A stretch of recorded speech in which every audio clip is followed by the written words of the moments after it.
Well, hi again, everyone. Welcome to baseball on Classic Hits 97.7 and on 1420 KTJS as we get ready for the Hobart Bearcats and the Mangum Tigers. These two teams were supposed to have played Saturday afternoon in the Battle of the Big Bats over there at Hobart, but well, the weather decided otherwise, and so there was no baseball played on Saturday.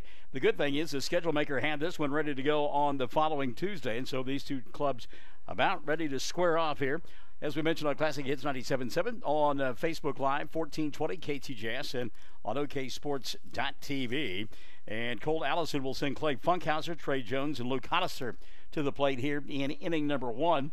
The middle third of the lineup, Alec Meinert, Kane Duff, and Cole Moore. And then the bottom third, Tanner Emerson, Drew Duff, and Caden Shoffley.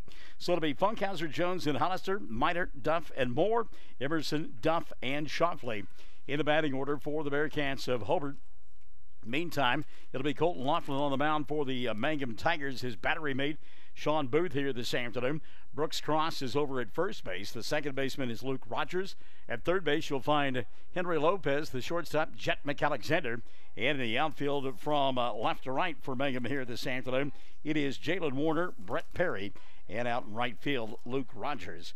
And so this should be a good one. A couple of top 15 teams in Class 2A play. Mangum 20-6. And coming in at what? At, 16-2. Is that right? Yeah, 16-2. This bunch from Hobart. So we're just about ready to get this thing underway. And for the first time this season, doing a bowl game from Mangum with the weather cooperating.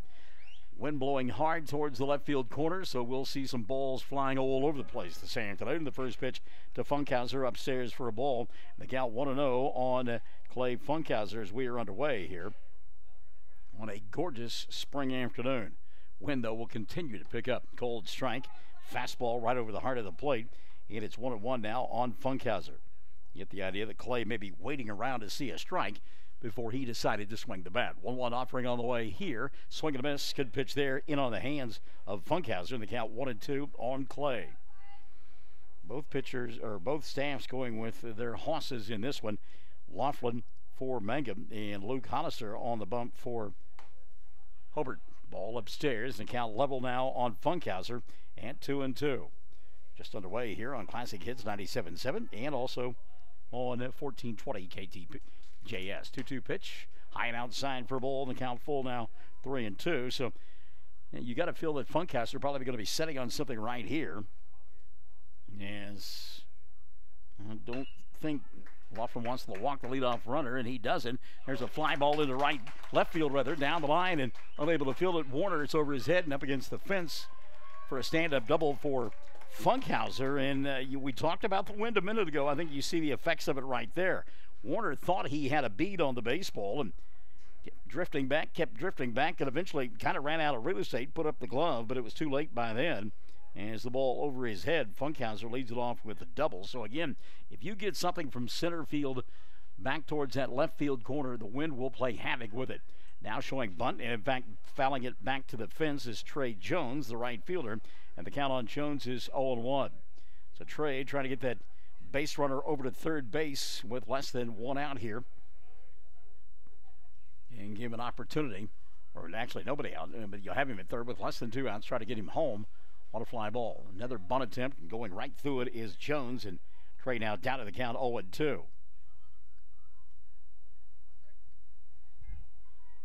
We saw these two teams, as we mentioned on Friday, over at the Big Bat tournament. Mangum winning on a walk-off home run from Brett Perry. Pitch downstairs, waste pitch there by Laughlin, down in the dirt, 1-2. Good job of keeping the ball out in front by Sean Booth. And then Hobart, late into the night on Friday, knocked off Navajo. A little bloop behind second base, going out and making the play for out number one will be Scott. So one gone here in inning number one. Good job by Scott to kind of battle that wind. It was cued off the end of the bat, and kind of had an idea maybe it was hit harder than it actually was. And a good job by Scott just to keep focus and make the play for the first out of the ball game. So that'll bring Luke Hollister to the plate, and Hollister a great opportunity to help himself. As we mentioned, he will be on the bump for Colt Allison in the bottom half of this inning. Left-handed batter, runner at second base. That's Funkhauser. One gone. Inside out swing and trying to play it. Side saddle at third base as Lopez gets underneath his glove. That'll be E5. It'll put runners at first and third. Ball not hit that hard by Hollister, and they will tell you that you play the baseball, you don't let the baseball play you. And that time, letting the baseball play him was Lopez, and Henry couldn't come up with a baseball. So runners at second and third, or first and third, just one gone, and that'll bring Alec Meinert to the plate. Meinert struggled a bit in that ball game on Friday night against Navajo. You could tell he was frustrated, really wanting to come uncorked. Now got a chance here. Laughlin with the bluff move to third, and then a look back over at first, and nobody doing anything.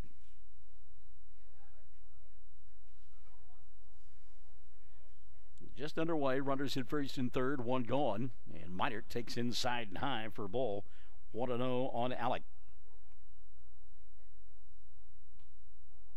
Of course, if you're Colton Laughlin, you'd give anything for the pitcher's best friend, the 6-4-3 double play. Pitch a little bit outside here for a ball, and the count 2-0 now on Meinert.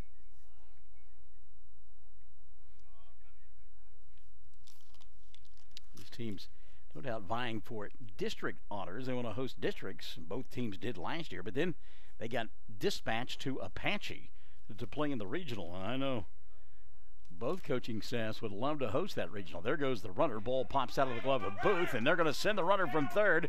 Funkhauser slides in safely, and it's a 1-0 ball game. So a pass ball as Hollister goes to second base on the play, and scoring from third is Funkhauser, and it's a 1-0 ball game. So some mental errors early on by Mangum. It's cost them a run here, and they're far from being out of the inning. By the way, the pitch to Meinert was called a ball. Alec ahead in the count 3-0. You've got to believe that Allison going to give him the take sign here. 3-0 offering on the way. Alec looks inside for a ball, ball 4. And there's runners at first and second. Rather inauspicious start. Not necessarily for the pitcher, Colton Laughlin, but in his defense behind him. They kind of betrayed him here a little bit in his first inning of play. That'll bring to the plate Kane Duff, the shortstop. Going to get a courtesy runner as well. As we mentioned, Hollister is the pitcher. That'll be Wyatt Schulburn will come in and be the courtesy runner. He is out at second base. At first base, you'll find Alec Meinert on board with a base on balls. Still just one out. Here's Kane Duff at the plate for Hobart. I would think this is going to be a game. You'll see some runs scored because of the wind. Fastball called for a strike. Pretty good pitch there. And it's 0-1. It's one of those that Duff may be able to handle, but he's going to have quick hands, as that was in on his hands big time. 0-1 pitch on the way here. Curveball. It is a dandy. In the count now 0-2 on Duff. And again, we always talk about how is the wind blowing and what does it affect the pitcher, and it's coming across the mound, and so that made that ball dance a little extra. 0-2 pitch on the way here to Duff. Swing and a miss, and a big strikeout there for Colton Laughlin. That'll be out number 2 in the inning. And by all intents and purposes, the inning ought to be over. But instead, it stays alive now for Cole Moore, the third baseman here this afternoon. For the Bearcats, runners at first and second, 2 gone. Colton Laughlin trying to minimize the damage here. First pitch swinging, Moore out of play on the right side. The count on Cole is 0-1.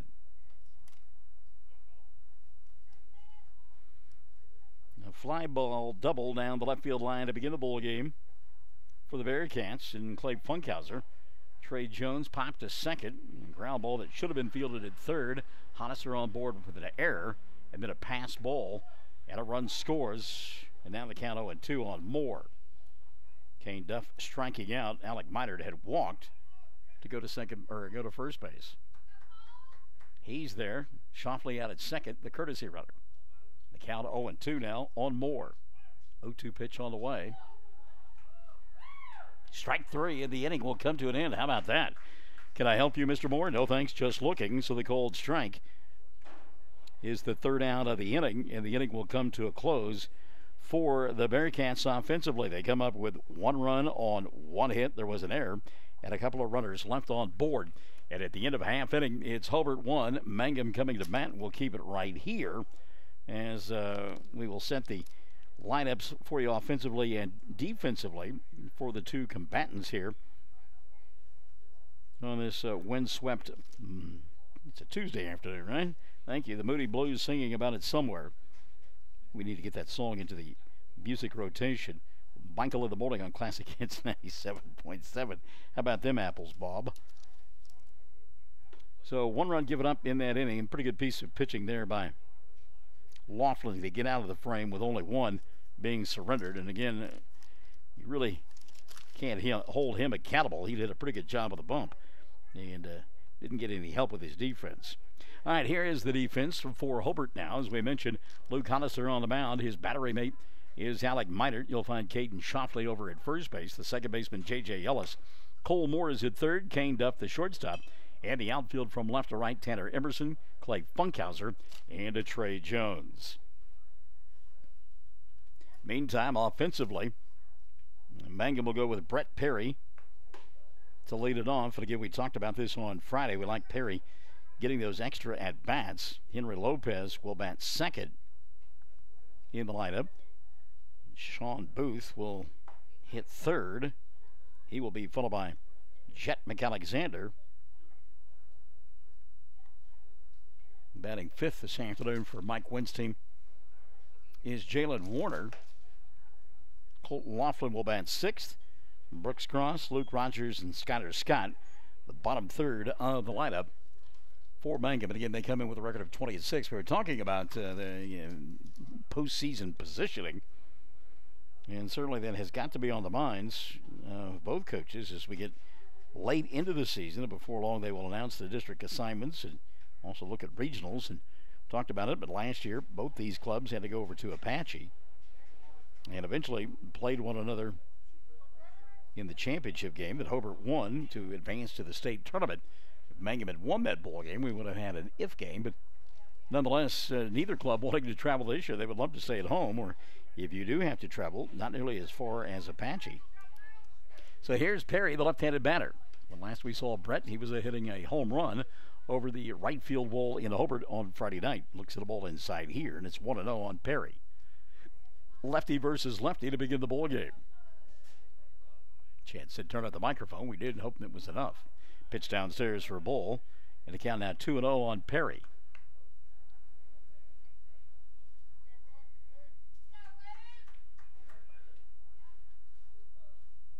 Two-0 pitch to Perry. Called strike, and the count 2-1.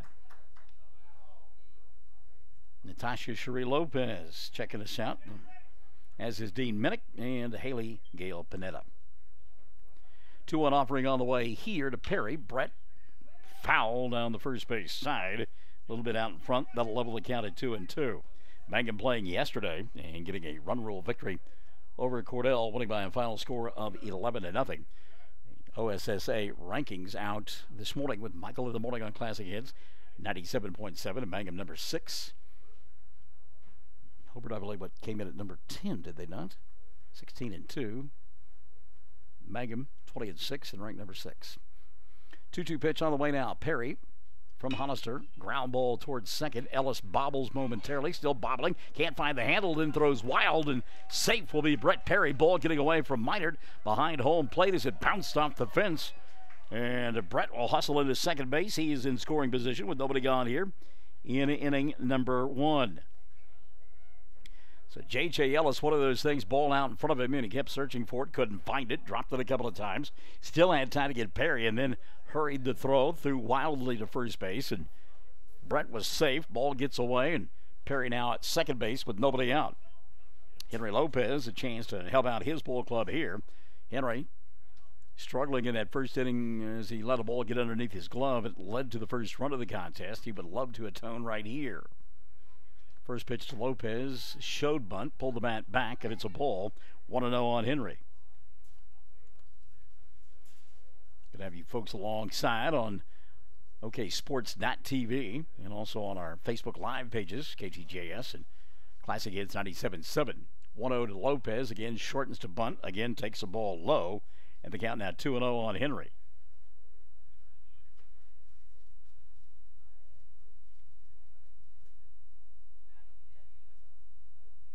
Haven't heard back from Chad, so apparently we're loud enough now. Again, never a problem for me. 2-0 to Lopez. Henry takes downstairs for ball 3. 3-0 now on Henry. Breezy afternoon. It's just going to get much worse before all is said and done. In fact, they've put a red flag alert in effect for tomorrow. 91 for a high. Wind gust up to 45 miles an hour. 3-0 pitch to Lopez. Henry takes for a strike, and the count 3-1 on Lopez. Tuesday's high 61, and that wind from the southwest tomorrow will be howling out of the northwest on Thursday at 20 to 25, gust up to 35. 3-1 offering. Lopez tries to bunt. Bunts it foul, and the count full on Henry at 3-2. By the way, 34 for a low on Thursday night, 61 on Friday. That's the good news. Saturday's high only 45 with a 60% chance of rain.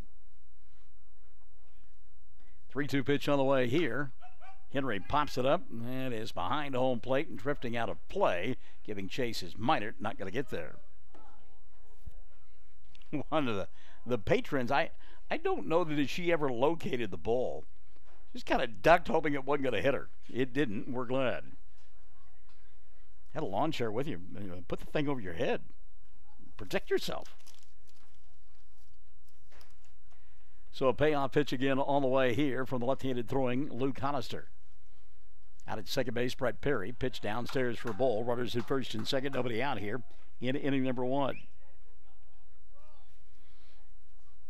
Now both teams trying to settle down a little bit. You can tell there's certainly some nerves involved here. They know the magnitude of the ball game, the closeness, the rivalry, and all those good things that go along with it. So Hollister now going to bear down and work on Booth. You would not think that Sean would be bunting. He's not. He rips one into the gap and left center field. Scoring easily from second base is Perry. Rounding third, they're going to send Lopez. Here comes the throw, and it's cut off, and Henry will score standing up and a couple of RBI for Sean Booth, and Mangum on top by a score of 2-1. Well, Sean didn't waste any time jumping on the first pitch that he saw and whacked it into the gap in left center field. 2 RBI, and it's a 2-1 lead for Mangum. Booth, he just has been scalding the baseball all summer long, or all season long, I should say, not all summer, all season long, and certainly he put a charge into it right there. So Booth out at second, still nobody out in the first, and Mangum on top 2-1. Let's see if Chet McAlexander is trying to bunt. No, takes a pitch underneath his hands for a ball, and the count 1-0 on Chet. Over at first base, Caden Shoffley creeping in. He is hit on the grass. Not convinced that McAlexander may not try to bunt that way. 1-0 pitch downstairs for ball 2, 2-0. So Hollister having a hard time finding home plate. Perry reaching to begin the ball game on an error. Lopez walks. They're chased home on a double by Sean Booth. There's a called strike. And the count 2-1 on McAlexander. Hello, Mom. How are you? Well, I'm doing fine. 2-1 now to McAlexander, Luke Hollister. Mom just got here, so now he's ready to go. 2-1 offering, whacked into left field. That's a base hit. Hit so hard, I think they're going to hold Booth at third, and that will be the case. Boy, Jet really smoked that one into the gap between third and first base. Back-to-back hits now for Mangum. Runners at first and third for Jalen Warner. Warner, fun-loving left fielder for the Tigers, and you know he would love to get one up in the jet stream here. 319 down the line in left, 295 to right, 368 to the power alley in right center, 372 in left center. Overhand fastball into dirt, knocked down by Minor, and it's 1-0 on Jalen Warner. Last time we saw Jalen here, he hit a home run for the Tigers. A little high and outside for ball two. 2-0 now on Jalen. Warner got an opportunity to set on something right now. He knows that Hollister going to have to come with a pretty good pitch. Runners at first and third, nobody out. 2-0 offering on the way. Cold strike, and it's 2-1. And Jalen was taking all the way. Bit of a surprise there. Colton Laughlin, the pitcher for the Tigers, waits in the on-deck circle. Salivating at the bit right now. His club up 2-1, runners at the corners. Nobody out. 2-1 pitch, high and outside for ball three. 3-1. Got some scouts here with a speed gun, and that may be playing into the kids' mentality as well. 3-1 offering here. Lifted into the air, right center field, giving chase is Funkhauser. Not going to get there. Ball drops in. Scoring easily from third is Booth. And winding up at third base on the play will be Jet McAlexander. An RBI single for Jalen Warner. And Mangum has extended the lead now to 3-1. And still nobody out. Colt Allison asking for time. Going to go out and have a conversation now with his ball club and specifically with Luke Hollister. Luke can't get anybody out in the ball game. Mangum on top 3-1. We told you after that first run came across the plate for Hobart in the top of this inning that it may be one of those where you see a lot of runs scored in this ball game, and at least here in the first inning that is certainly coming to fruition.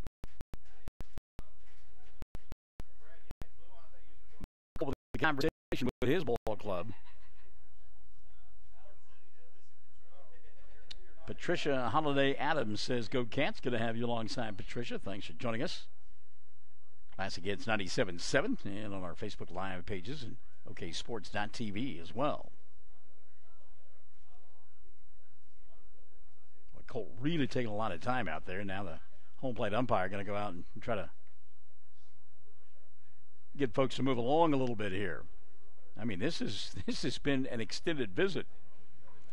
I mean, stay much longer, you have to pay room and board to be out there on home plate, or on the pitching rubber, rather. So the conversation will break up, and we'll come back and go to work now. Runners at first and third, nobody out. Inning number one, Mangum on top 3-1. Colton Laughlin steps in. Laughlin, an opportunity to help his own cause here in this first frame. And again, because of that wind, making it difficult not only on the pitchers, but the outfielders as well. They're going to send the runner. Here's the throw down and out. Caught stealing on the play was Jalen Warner. Great throw by Alec Minert. And Jalen going to get a little coaching up right now from Mike Wendt. If he slides, he's probably safe. The throw was high, but because he did not go down, Duff makes the catch, makes the tag all in one motion. So 2-6, Warner retired. And a count on Laughlin. Cold strike levels it off at 1-1 on Colton. Actually, they said that first pitch was a strike, so that's 0-2 on Colton. Infield in on the grass, 3-1 ball game, inning number one. Pitch outside, that will make it now 1-2 on Laughlin. Colt Allison does not subscribe to my philosophy that a lot of runs will be scored here this afternoon, bringing in the infield in the first frame. One gone now, runner at third. Laughlin swinging a miss, he's gone on strikes. Becomes the second out of the inning. Brooks Cross now will come to the plate. Cross hitting with two gone and a runner at third. His club up 3-1. Obviously the fielders will go back to a normal depth now, as they just need one to get out of the inning. Hollister high and outside for a ball. 1-0 to Cross. And again, I'm going to be a little bit careful of Cross if I'm Hollister. You got numbers 8 and 9 coming up, and Cross, an excellent athlete. You don't want him to beat you. If you can get him to chase something and get an easy out, then fine. If not, I don't know that I quarrel with putting him on board. Count 2-0 on Cross. Hollister's pitch. Brooks had a notion, laid off of it. It's ball three. 3-0 now on Brooks. I believe it's Alan Meyer behind home plate and Tyson Morley out in the field. If it's Tyson, he's celebrating his birthday today. Wow. 3-0 pitch. Cold strike, and it's 3-1 now on Cross, the obligatory down Broadway pitch. So 3-1 on Brooks. Chet McAlexander over at third. 3 across for Mangum in the first. They lead 3-1. 3-1 pitch. Cross, ground ball, foul, and it's 3-2 now on Brooks. A little bit out in front of that one was Cross. A big week of sports, right? Yeah, the national championship of college basketball for women on Sunday. The men last night, and a tradition unlike any other. The Masters beginning on Thursday. The Mecca of golf. Payoff pitch on the way to Cross. Brooks swinging a miss. He's gone on strikes. And boy, Hollister did a good job of coming back after really struggling early on in the inning. Mangum will come up with 3 runs in the frame. 3 runs on 3 hits. There was an error. Had a runner left on board. And at the end of 1, it is Mangum 3 and Hobart 1 here on Classic Hits 97.7.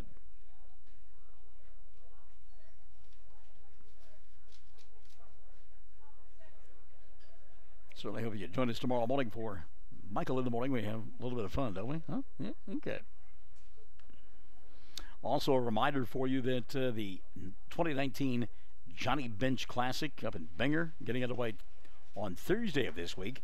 And the Sentinel Bulldogs will be playing in that. Sentinel scheduled to play a couple of games on Thursday, part of pool play. They will play Gracemont at 6 and Bangor Oni at 8.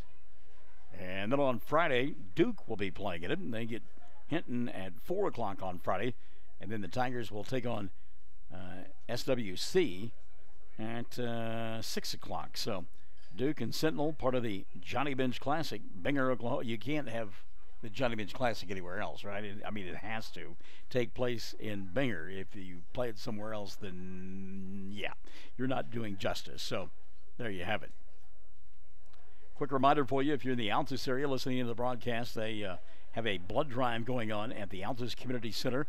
That will be in effect until 5:30. So they're about ready to close the doors. But I bet you if you go by and say that you would like to donate in the next 10 minutes, they are not going to turn you away. There has been a shortage of blood all, well, pretty much winter long and into the early parts of spring as well. So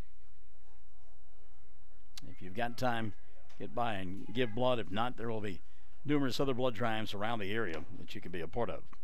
Tanner Emerson leading it off now. Good bunt there by Emerson. Laughlin fields, sets, throws, and in time gets Emerson by a step. Thought maybe Tanner had beat it out because Laughlin bobbled the ball momentarily, but he threw a strike over there to Cross, and Brooks with the catch for out number 1. So 1 gone now for Drew Duff. Duff, the designated hitter here this afternoon for the Bearcats. Pitch high and outside to count 1-0 on Drew. What do you say there? Yeah, I know who you're waving at. I was going to tell you two to get a room if you can. What? Huh? Oh, yeah, I know. Yeah, well, yeah, you need to watch what you say, but the way you guys were carrying on there, I was going to suggest you get a room. There's a strike to Drew Duff. Oh, yeah, that's true. Swing and a miss here by Duff, 1-2. We're having a conversation with Luke Hollister's parents. We've known them just a bit, and to say that they have personalities would be an understatement. Laughlin working quickly here, 1-2 pitch, curveball, strike 3, and boy, that is a dandy. Drew Duff mesmerized by that one. Can I help you, Drew? No thanks, just looking. Second strikeout of the ball game now for Laughlin. 2 up, 2 down here in inning number 2. So maybe we won't have that high-scoring affair. Maybe the 2 pitchers beginning to settle into a routine. Caden Shoffley, the 9th place hitter, now steps in. Shoffley, the first baseman. Curveball, a little bit high for a ball, 1-0. Again, with that wind blowing from first base to third base, you can get some good turn on it and get it to break back over the plate.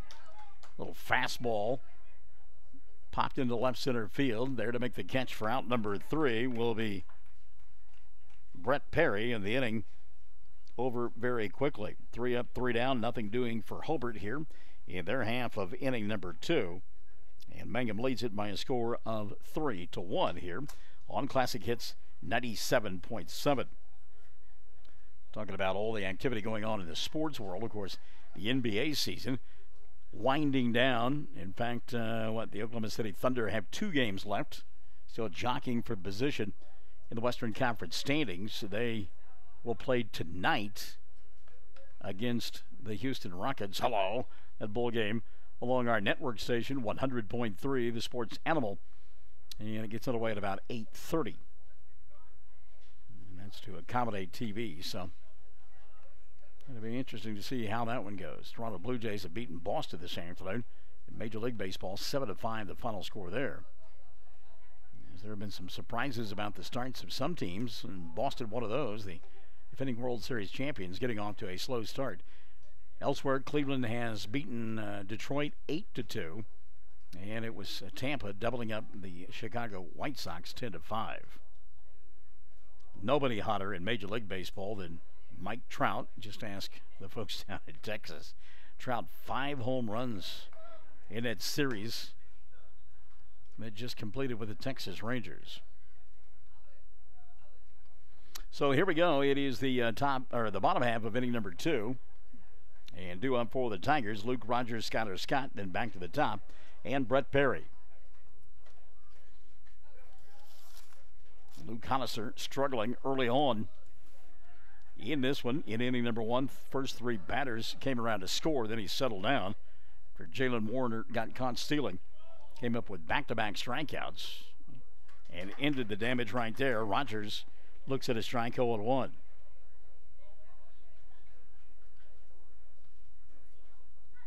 Hollister working quickly, Luke to Luke. Hollister to Rogers. High and up tight. And it's 1-1 now on Luke. First and third, nobody out. You had 3 across, and as we mentioned, runner getting caught at second base, trying to steal. Swing and a miss by Rogers. 1-2 now on Luke. And it seemed to energize Hobart, and specifically Luke Hollister, who struck out the next 2 men in the inning. 1-2 offering here. A little bit low for ball 2. 2-2 now on Rogers. Mangum Lady Tiger softball team in action this afternoon, traveling to Hammond. Take on the Lady Warriors. 2-2 pitch. Swing and a miss. 3rd straight strikeout. Ball dropped by Minard. Alec will fire to first for out number 1. So Hollister taking a page from Madonna and is in the groove right now. 3 straight strikeouts, and he'll face Skyler Scott. Scott, the all-purpose utility player for Mike Wendt, playing second base this afternoon. First pitch on the way to Skyler. Overhand curveball stays upstairs, and the count 1-0. Brett Perry waiting in the on-deck circle. Perry loves the man. He doesn't get a hit against left-handers very often. 1-0 pitch here. A little bit low for a ball. 2-0 now on Scott. Brett moving up in that lineup to the number 1 spot, and he has enjoyed it immensely. 2-0 offering on the way. Scott swings through that off-speed pitch. 2-1 now on Skyler.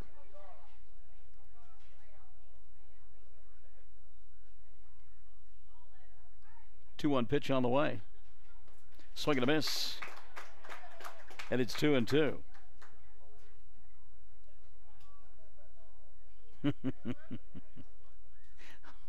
Our dear friend and athletic director here at Mangum, William Dickey, having a watch party for the ball game. Skyler Scott swing and a miss. He's gone on strikes. That's 4 in a row now. Set down with strikeouts by Luke Hollister. Back to the top of the order will go Brett Perry. Perry, little ground ball to J.J. Ellis at second base his first time around, and J.J. kept looking for it, kept trying to find it, and never could get the handle, then threw the ball away, and it scurried away far enough that Perry could actually find his way at second base, came around to score the first run of the ball game. Pitch upstairs to Brent. 1-0. Perry 0 for 1 in the ball game. Lefty versus lefty, as we mentioned. 1-1 offering on the way. Hollister to Perry. Brett takes a strike and account 1-1. Alan Meyer giving that pitch over the outer half to both left-handed and right-handed batters. 1-1 pitch. Downstairs for a ball. 2-1. And you know it's outside because Brett leans out over the plate a lot. And that pitch still off the plate, but called a strike. 2-1 offering on the way here. Ball 3, 3-1. So Hollister, after striking out 4 in a row, now a pitch away from giving up a walk with 2 gone here in the second. 3-1 offering on the way. Called strike. That's a good pitch. 3-2 now on Perry. See what Hollister does now on Brett. He has the power to go the opposite way. You better believe that, especially with his swing. 3-2 pitch. Called strike 3. And Luke Hollister striking out the side here in inning number 2. That is 5 strikeouts in a row. 4 outs for Hollister. And Mangum will come up empty in their half of inning number 2. No runs, no hits, no errors, and nobody left on board. We have played 2. It is a 3-1 ball game here with Mangum on top on Classic Hits 97.7.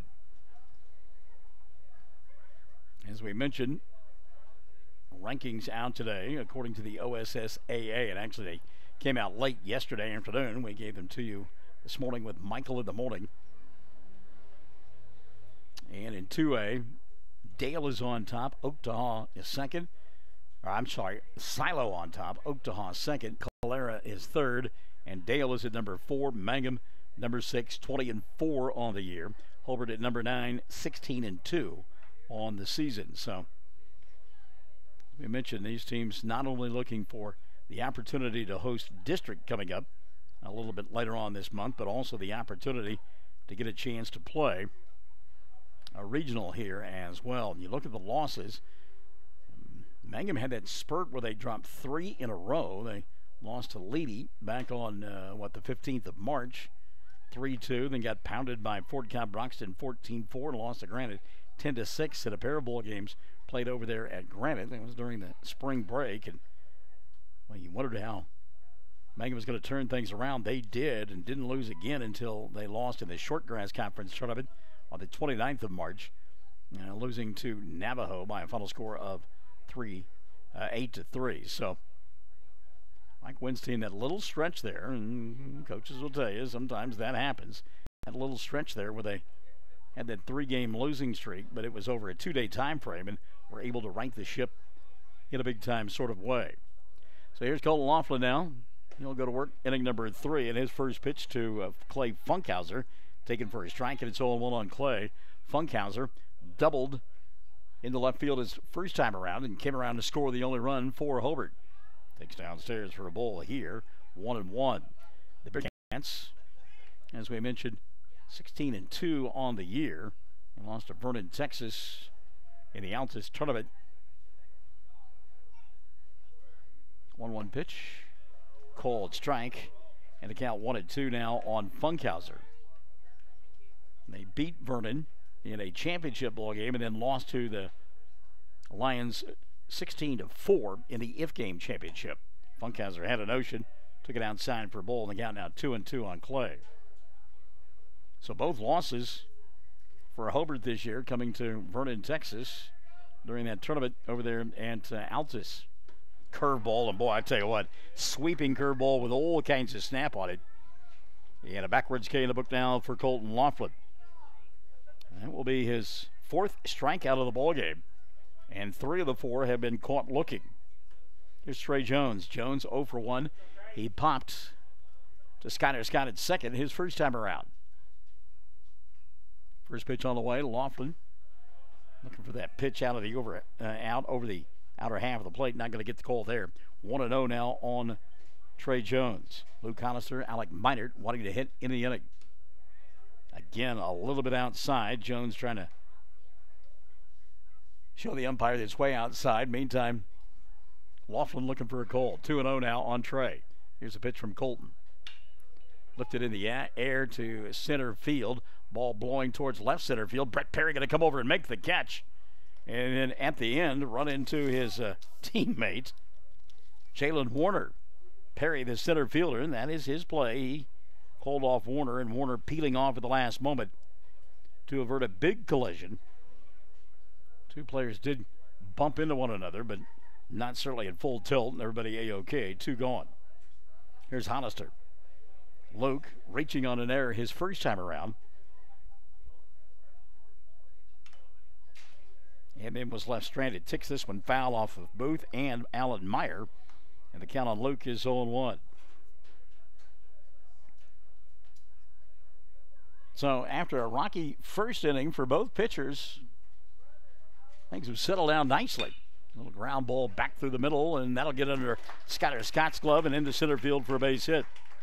2-out single for Luke Hollister. And that will break a string of what? 5, 7 in a row that had been set down prior to by Colton Laughlin. Alec Minert now will step in. Minert walked his first time around, 0 for 1. Boy, for Colton Laughlin, though, got to be extra careful here because we know Minert can pound the baseball and knock it out of the park. Pickoff play there, and Hollister diving back into the bag, and the ball may have got him. It did. He's rubbing his backside. Tyson Morley coming over and checking on Hollister. Ball got away from Brooks Cross. He didn't know where it had gone. It plunked Luke that hard on the backside, but Hollister wasn't going to go anywhere.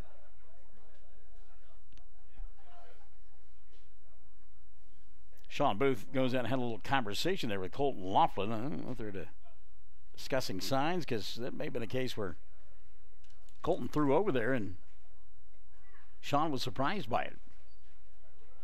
Pitch to Alec. Curveball rolled on the ground. Foul. Allison with a play from his third base box. Fires to Laughlin. Nobody running. Everybody's safe. 0-1 on Minert. And Alec did something that, well, nobody else has done, quite frankly, all afternoon long against Laughlin. He's been throwing that big sweeping curveball that really starts out at the batter but then breaks across home plate, and Alec stayed in there and rolled it foul. Called fastball strike 2 now on Minert. Runner at first, 2 gone here in the third. Mangum leading 3-1. 0-2 count on Minert. I don't think you get too cute right here if you're Colton. Time going to be taken. Alec asking for it and getting it. You're brave. Come back with that sweeping curveball, but you better not hang it or Alec will put it over the fence. Big lead for Hollister at first. And the 0-2 pitch now on the way from Laughlin. Outside and high, 1-2. Try to get Minert to chase, and Alec would have none of it. A little surprised that Colt Allison is not running for Hollister here. Luke on base, though. Boy, Luke taking a sizable lead over there, and a quick throw by Laughlin, but Hollister able to get back in. It'll stay 1-2 on Minert. Always talk about those guys who play on the middle part of the infield and then go to the mound and pitch. They always have great moves. Alec fights this one off the fist and dumps it into right field for a base hit. Hollister off with a pitch. He'll wind up at third base on the play. Runners at first and third with 2 gone, and a little rally here in inning number 3 for the Bearcats. A piece of hitting there by Minert. That was in on his hands, and he's just big enough and strong enough to fight it off into shallow right field for a base hit. Chase Hollister over to first, or third rather. Luke there with 2 outs. Courtesy runner for Alec. Stepping into the plate, Kane Duff. Duff struck out his first time around. He's 0 for 1. First pitch to Duff. Swing and a miss. Pulling the string there was Laughlin, and the count 0-1. See if Allison decides to send his courtesy runner here.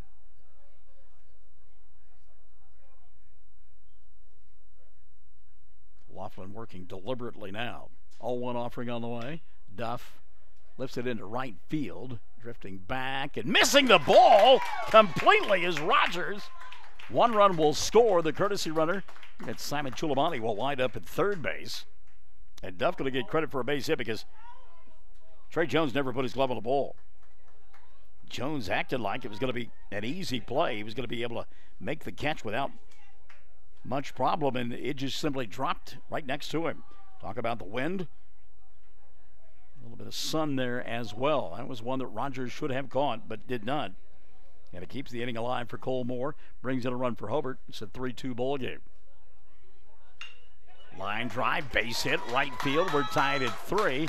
Let's see if they send Duff. They do. Here comes the throw by Rogers up the line. And not in time. And taking second base on the play will be Cole Moore. So give Moore the RBI single to tie it at 3.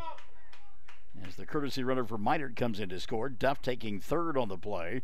Runners at second and third now for Tanner Emerson. Well, again, Colton Laughlin not getting defensive support behind him in the inning. He has given up a couple of singles.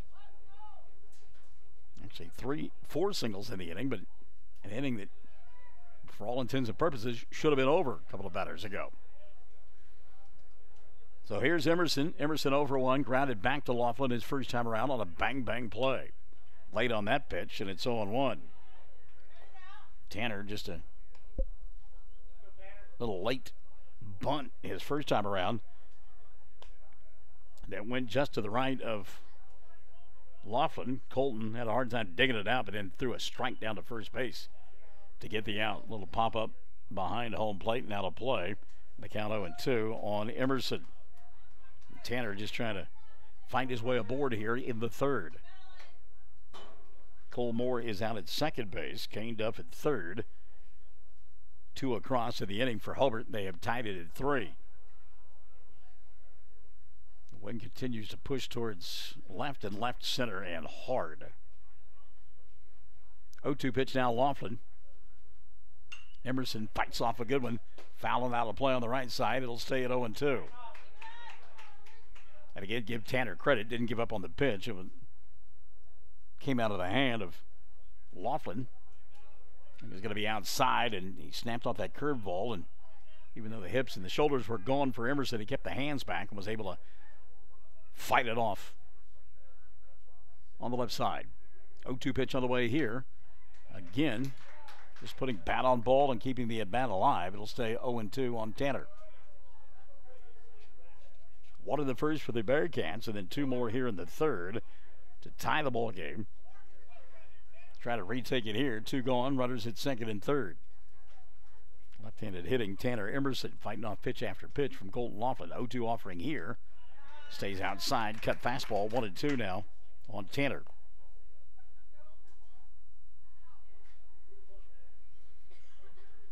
Put out a call. See if somebody can't give us an update on that ball game between Mangum and Hammond on the softball diamond. And that curveball had no snap to it there. Laughlin way outside. The count 2-2 now on Tanner Emerson. Emerson doing all he can just to hang in there. Down the count 0-2 has got it to 2-2 now. And now 3-2. Has the ball in the dirt. Booth does a good job of keeping that one out in front. And the count full 3-2. Well, if you're Laughlin, you do not have to give in here. You got an open base. You got the 8th place hitter in the lineup coming up next.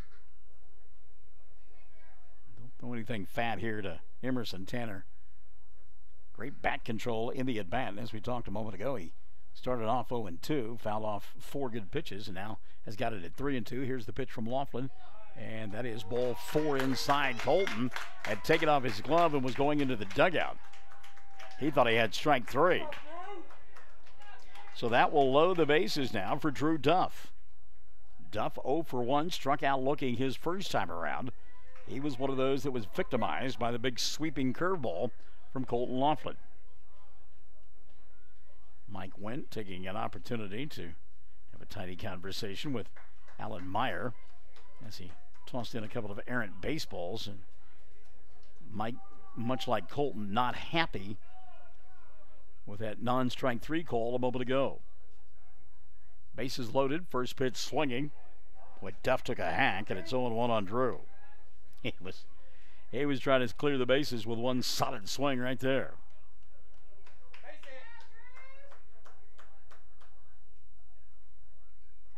So the count 0-1 on Duff.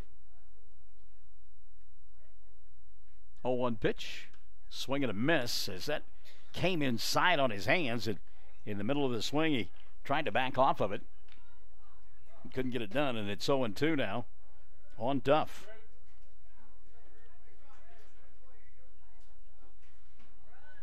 Oh, 2 pitch from Laughlin.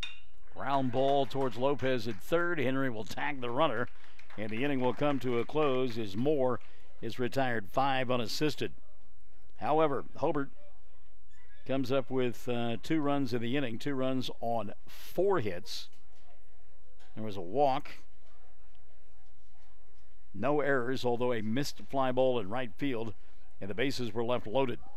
And at the end of 2.5, we're tied at 3. Mangum and Hobart here on Classic Hits 97.7.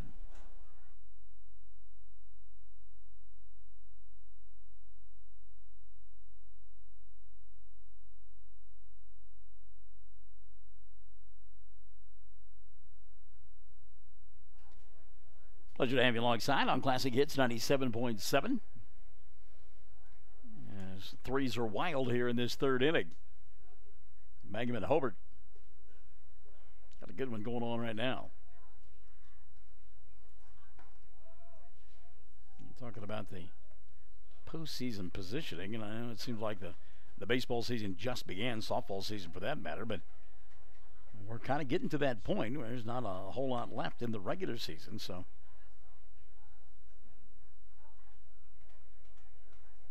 you have to start thinking in those terms. Lou Connister has gotten it back to even here with his club falling behind 3-1 in that first inning, but settled down nicely. And has gotten the ball game back to tied. So let's see how he in the third, as he will face numbers 2, 3, and 4 in the lineup: Henry Lopez, Sean Booth.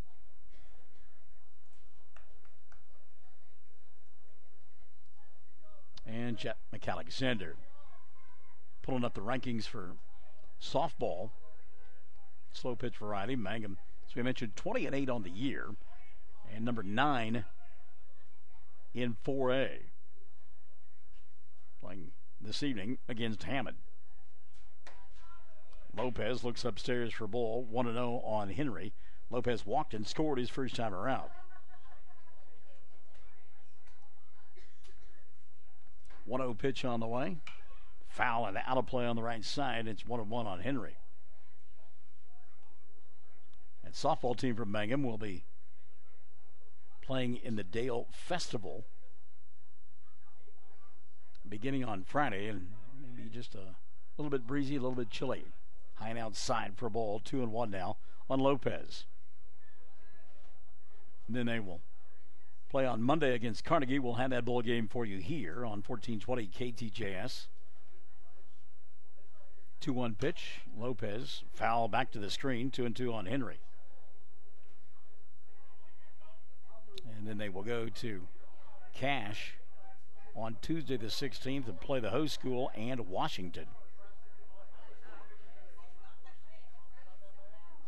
2-2 pitch on the way here to Lopez. Downstairs for ball. 3-2 on Henry. District is scheduled for the 18th of April for Mangum, and then they will wrap up the regular season with Elk City on the 22nd and begin regional play after that. Ground ball foul, and the count will stay. 3-2 on Lopez. As we mentioned, not a lot left of the season. And again, hard to believe that we've gotten this deep into the season that we have. It's just incredible. Hollister, 3-2 pitch on the way to Lopez. Henry rolls it on the ground underneath the glove of the third baseman Cole Moore. That'll be a leadoff single for Henry here in inning number 3. Leadoff runner aboard for the Tigers. They'll bring Sean Booth to the plate. Booth, first pitch he saw his first time around, smoked a double into the left center field gap. And drove in two. Mangum will play in the Blair baseball tournament coming up Thursday and Friday. And then play Hollis next Monday. Booth takes a strike at its 0-1. Get Amber Pocasset on the 18th at home. I checked that. They'll be on the road. In fact, they will be on the road pretty much for the rest of the regular season. Booth had a notion, did not go around. The count level at 1-1. Unless there becomes a change in the schedule, which there, I would think that there would be, because we've not had Senior Day. The schedule has now the Hollis. That'll be the senior game. Okay. All right. Swing and a miss. 1-2 on Booth, or it could be Amber Pocasset. Nonetheless, they've got Hollis, Amber Pocasset, Oak City, and Apache to close out the regular season.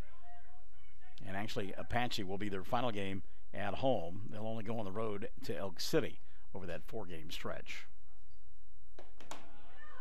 Booth takes outside for a ball, much to the chagrin of the Hobart fans, and that'll level the count at 2-2. One on, nobody out here in inning number 3. We've got a 3-3 ball game. Booth with a couple of RBI. 2-2 pitch on the way to Sean. Pops it foul behind home plate. Now to play, it'll stay 3-2, or 2-2 rather. Trey Jones got a shadow out there in right field. We saw the Mangum right fielder struggle with a fly ball in the top half of this inning. Not an easy situation indeed. That wind blowing across like that. And it was full sunshine earlier. Now we get in the middle of those high clouds that make it even more difficult to see. 3-2 pitch. Booth takes upstairs for a ball that will now run the count 3-2. The scoreboard had 3-2. I kept calling it 2-2, but now it is 3-2. They were clairvoyant working that scoreboard. See if they send Lopez from first with nobody out. Payoff pitch on the way to Booth. Staying still, Lopez. Didn't matter. Pitch to the screen. Runners at first and second. Nobody out here in inning number 3. So after finding a pretty good groove, in fact, striking out 5 in a row, Lou Collister now having a bit of a problem here in the bottom of the 3rd inning. Gives up a lead-up single to Henry Lopez. Walks Sean Booth, and now gets Jet McAlexander. Jet, a solid single to left his first time around. He's 1 for 1.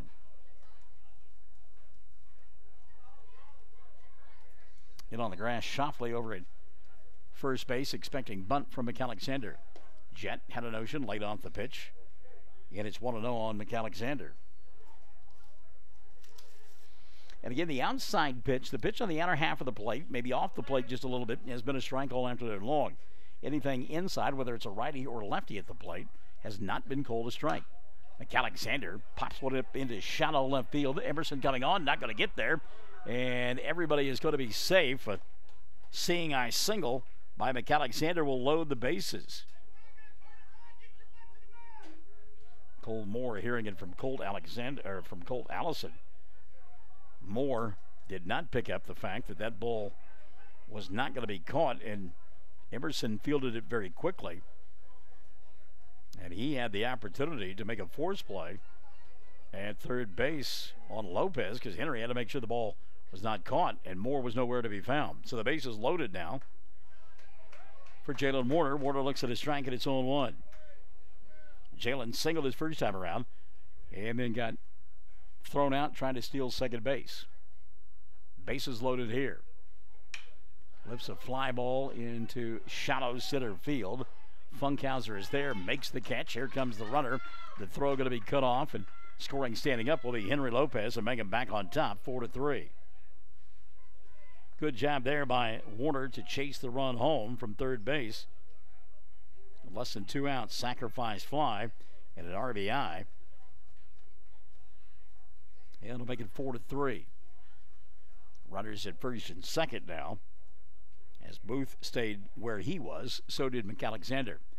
Colt Allison going to go out and have a conversation with his left-hander, and nobody else is invited to that confab.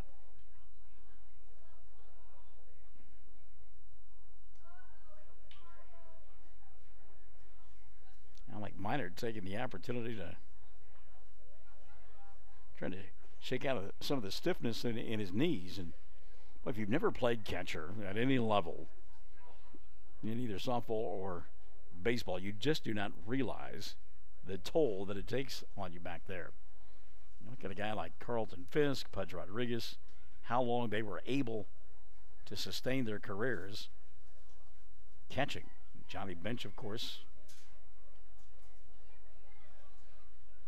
part of that crew as well. So the conversation over for Allison and his pitcher, and now his pitcher will face the opposite pitcher in Colton Laughlin. Laughlin takes the ball downstairs that skips back to the screen, sending Booth to third base, McAlexander to second. They're there with less than 2 outs. Colton Laughlin, chance to help himself out big time here in the third. Colton 0 for 1 in the ball game, struck out back in inning number 1. McAlexander at second, Booth at third, and the infield in. Colton looks at a strike, and a count 1-1. And again, runs have not been at a premium here this afternoon, but at some point you gotta stop the bleeding. Off-speed pitch that sails outside for a ball. The count 2-1 now on Colton. Mangum 3 in the first, one more here in the third. Have retaken the lead. Ball 3 outside to Laughlin. And maybe Colt Allison just simply telling his pitcher, hey, if you can get him to swing at something bad, fine. If not, let's put him on base. 3-1 pitch. All 4 pitches at the same spot, out of the zone. Bases loaded. 1 gone for Brooks Cross. Mike Wendt electing not to courtesy run for his pitcher. Infield in at the corners. And at second and short at double play depth. Cross, first pitch swinging, pops it in the air. Shallow right field, going out to make the play, J.J. Ellis for out number 2. That was the infield fly. So Ellis makes the catch. The batter, Brooks Cross, was out one way or the other. But again, if Ellis does not make that play, ball skips away from him. Gives Booth an opportunity to score from third. So 2 gone now for Luke Rogers. Rogers moves away for the inside pitch. It's a cold strike, 0-1. Luke kind of looking back incredulously, surprised by that call. 0-1 pitch. Downstairs for ball, 1-1. Well, that one sounded like maybe it got a little piece of Alec Minert there. Wow. Bases loaded, 2 gone here in the third. Mangum 4, Hobart 3. Rogers could cut there, back to the screen on the foul tip, but it's 1-2 on Luke.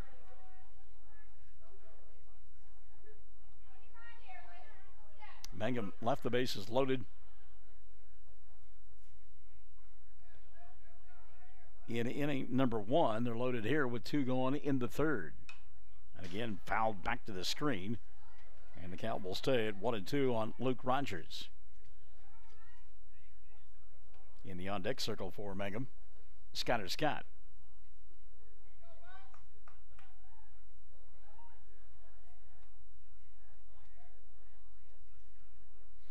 1-2 pitch, overhand curveball that stayed upstairs, and the count 2-2 now on Rogers. Well, Rogers does not look comfortable at all against Hollister with that fastball. And I think if I'm Luke, I'm going to come back with it right here. Bases loaded, 2-2 pitch on the way. Fastball back to the screen. And Rogers doing a pretty good job of fighting off a couple of pitches here and at this at bat.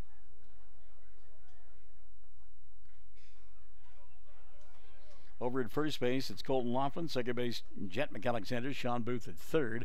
2-2 count on the way to Luke Rogers. Swing and a miss, and the inning will come to an end. So Mangum will lead the bases loaded for the second time in 3 frames, but they do come up with 1 run. 1 run in the inning on a pair of hits. There were 2 walks, a sacrifice fly, and the bases left loaded. We have played 3, Mangum 4, Hobart 3. We're Classic Hits 97.7.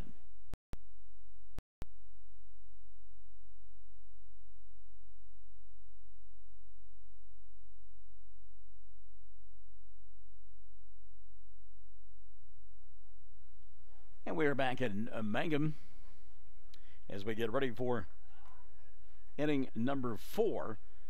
And for those of you who are making plans to go to Norman this weekend for the spring football game, you need to know that that spring game has been moved into Friday night. They'll play it Friday night at 7:30. The spring game was originally scheduled for Saturday afternoon, but Saturday wind chills are expected to be in the 30s with the probability of rain. So if you're heading there, stadium gates 2, 7, 10, 12, 14, and 16 will open up at 5:30 on Friday evening. The Lee Bryce pregame concert is scheduled to get underway at 6:30. Friday night kickoff will provide some new settings for that annual spring game without a doubt. And again, you officials said we would love to play that on Saturday afternoon, do all the things that we had planned, but again, Mother Nature not cooperating. And give you an idea just how powerful that storm system is that will be affecting us. We'll get one that will move through Thursday into Friday, and it'll cool things down by some 30 degrees, and then a second front expected to move through on Friday night into Saturday morning. And not only will wind chills be in the 30s, but it's the afternoon high for our area, only expected to be about 46 degrees. You throw on top of that the 60% chance of rain, and yeah, nobody wants to be outside of that kind of stuff. 75, 80, and a steady rain, you can handle that, but 35 and a wind chill of 12, no thanks. So here we go. Inning number 4 about to unfold. Colt Laughlin's first pitch to Caden Shoffley, taken for a strike. And it's 0-1 on the first baseman from Hobart. Shoffley, the 9th place hitter for the Bearcats. Whacked that one towards the Mangum dugout, and the screen caught a piece of it. It's 0-2 now on Shoffley.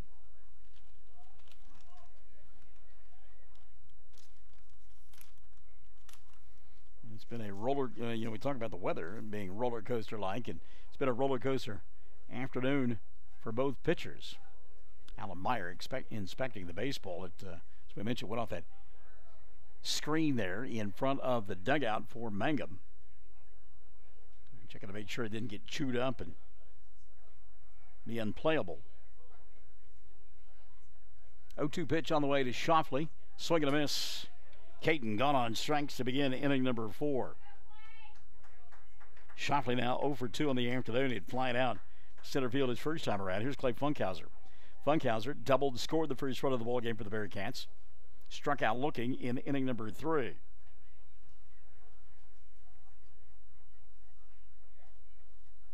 Talk about that weather. There's a cold strike, and it's 0-1 on Funkhauser. And talk about that weather. The golf tournament coming up at Altus Air Force Base on Friday, and my cronies and I got ready to sign up for that. We thought, well, hey, weather's going to be great. Hey, no way. It's not.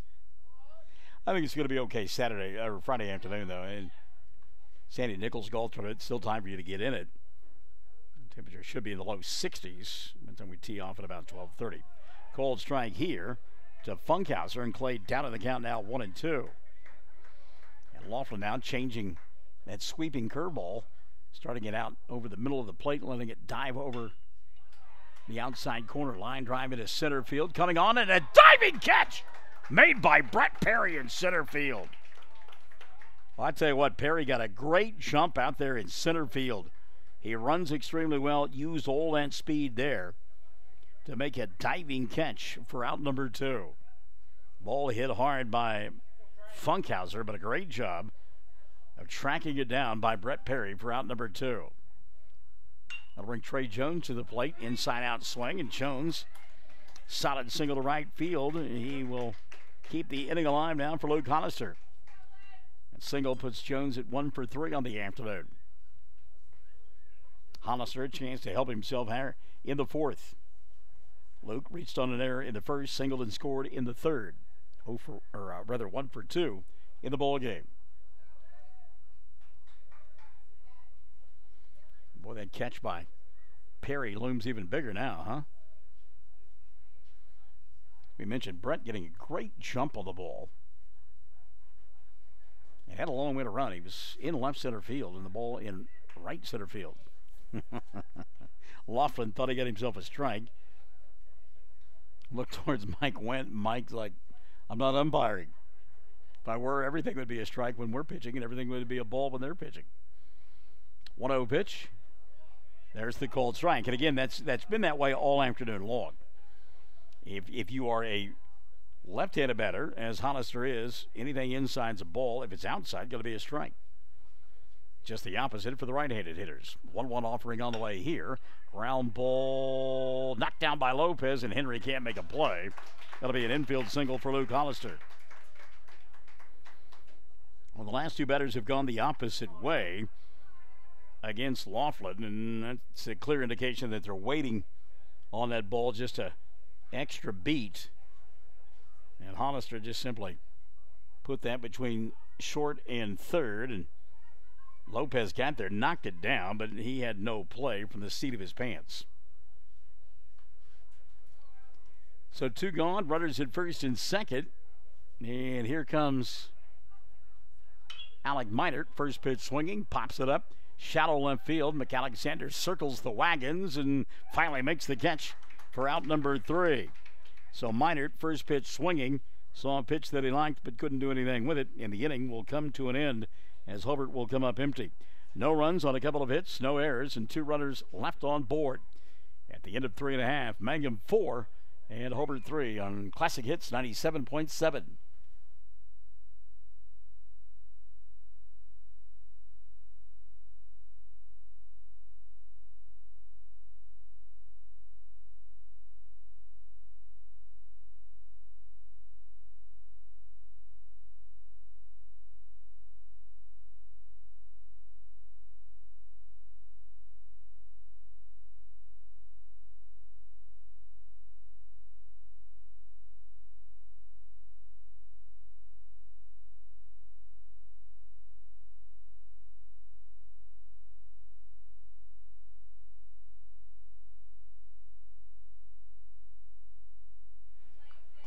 All right, we head down to inning number 4, the bottom half of the frame. And again, Mangum on top by a score of 4-3 in what has been a seesaw ball game here this afternoon. You really got me loud, don't you? Okay. Due up for the Tigers here in their half of the 4th. It'll be Skyler Scott, Brett Perry, and Henry Lopez. That's numbers 9, 1, and 2 in the lineup. What is a muggy afternoon, and we talked about it. It's the first time that we've done ball here this season at Mangum where the weather has been somewhat balmy, and because of the way we set up shop when we don't get to sit on the porch, and a little steamy inside the old press box. Don't get me wrong, the 3 games I've done here when it was cold, I was glad to be inside the press box, so we'll take the good with the bad. Scott struck out his first time around. He is 0 for 1.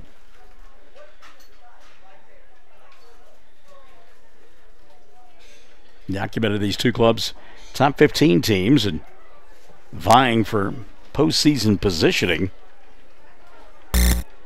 late in the year. That's not me, that's the machinery making those Animal House sounds, I'll put it that way. So Scott will dig in. Luke Hollister is set to go to work here in inning number 4. First pitch on the way from Luke. On the outer half, called strike, and it's 0-1. And again, you don't necessarily have to agree with the strike zone, but if it stays consistent, you're okay with it. And Alan Meyer has been consistent. Overhand fastball overthrown by Hollister, in the count 1-1 now on Skyler Scott. 1-1 pitch for the big left-hander. Swing and a miss. Scott out in front in the count 1-2 on Skyler. Brett Perry waiting in the on-deck circle. Our next on-air action coming up on Monday, as we mentioned, is the softball team will entertain Carnegie. That one strayed too far outside, and the count level at 2-2.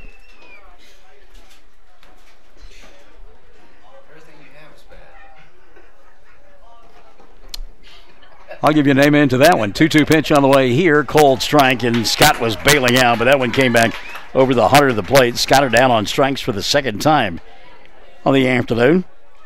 One gone now for Brett Perry. And, you know, Chad Fox, my boss here, and working on some equipment, it's one of those things where when you're out exposed to the elements all the time, and we certainly are with the wind and the dirt. I mean, you know, football you're exposed, and in softball and baseball, and, you know, computers and such weren't exactly built to be out of doors. Perry looks at a pitch outside. 1-0 on Brett. A little bit outside for ball 2, and Luke Hollis just says, now wait a minute. You'd been calling that a strike earlier. Brett 0 for 2 in the ball game. He reached on an error his first time around and scored, struck out looking to end the second. 2-0 pitch on the way here. Cold strike, and it's 2-1. And Luke got to be scratching his head because that pitch was in the same place as the previous toss. 2-1 offering on the way here. Outside for ball 3, 3-1 on Brett Perry. Mangum looking for some insurance here in inning number 4. On top, 3-1. High and outside for ball 4. Brett Perry aboard for the second time in the afternoon. He's there with one gone for Henry Lopez. Lopez been on board both times here this afternoon, as Henry walked and scored his first time around and then singled and scored an inning ago.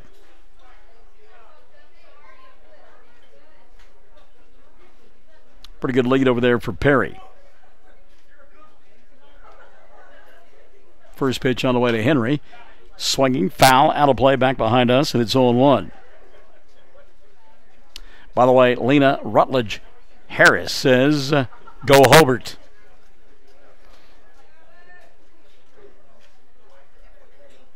Getting a score update from Chad Augustine as well. Mangum 5, Hammond 3 as they play in the top of inning number 2. Thanks, Chad. 0-1 pitch. Line shot. And base hit. Right center field. Perry off with the pitch. He's headed for third. He'll make it standing up. Runners at the corners. Nobody, or one gone here in inning number 4 for Mangum. So a good piece of air by Henry Lopez, his second single of the ball game. And that'll bring Sean Booth to the plate. Booth doubled his first time around, drove home a couple of runs. He has also walked. William Dickey and Bill Coffin watching. Coach Dickey had a watch party going on not long ago. Didn't know we were getting elected. The Electoral College alive and well. Booth, first pitch swinging. Little pop behind first base. Does it stay fair? It does. And oh, what a play by J.J. Alice out there. He'll spin through home and with Brett Perry. Boy, Mike Wynn can argue this one.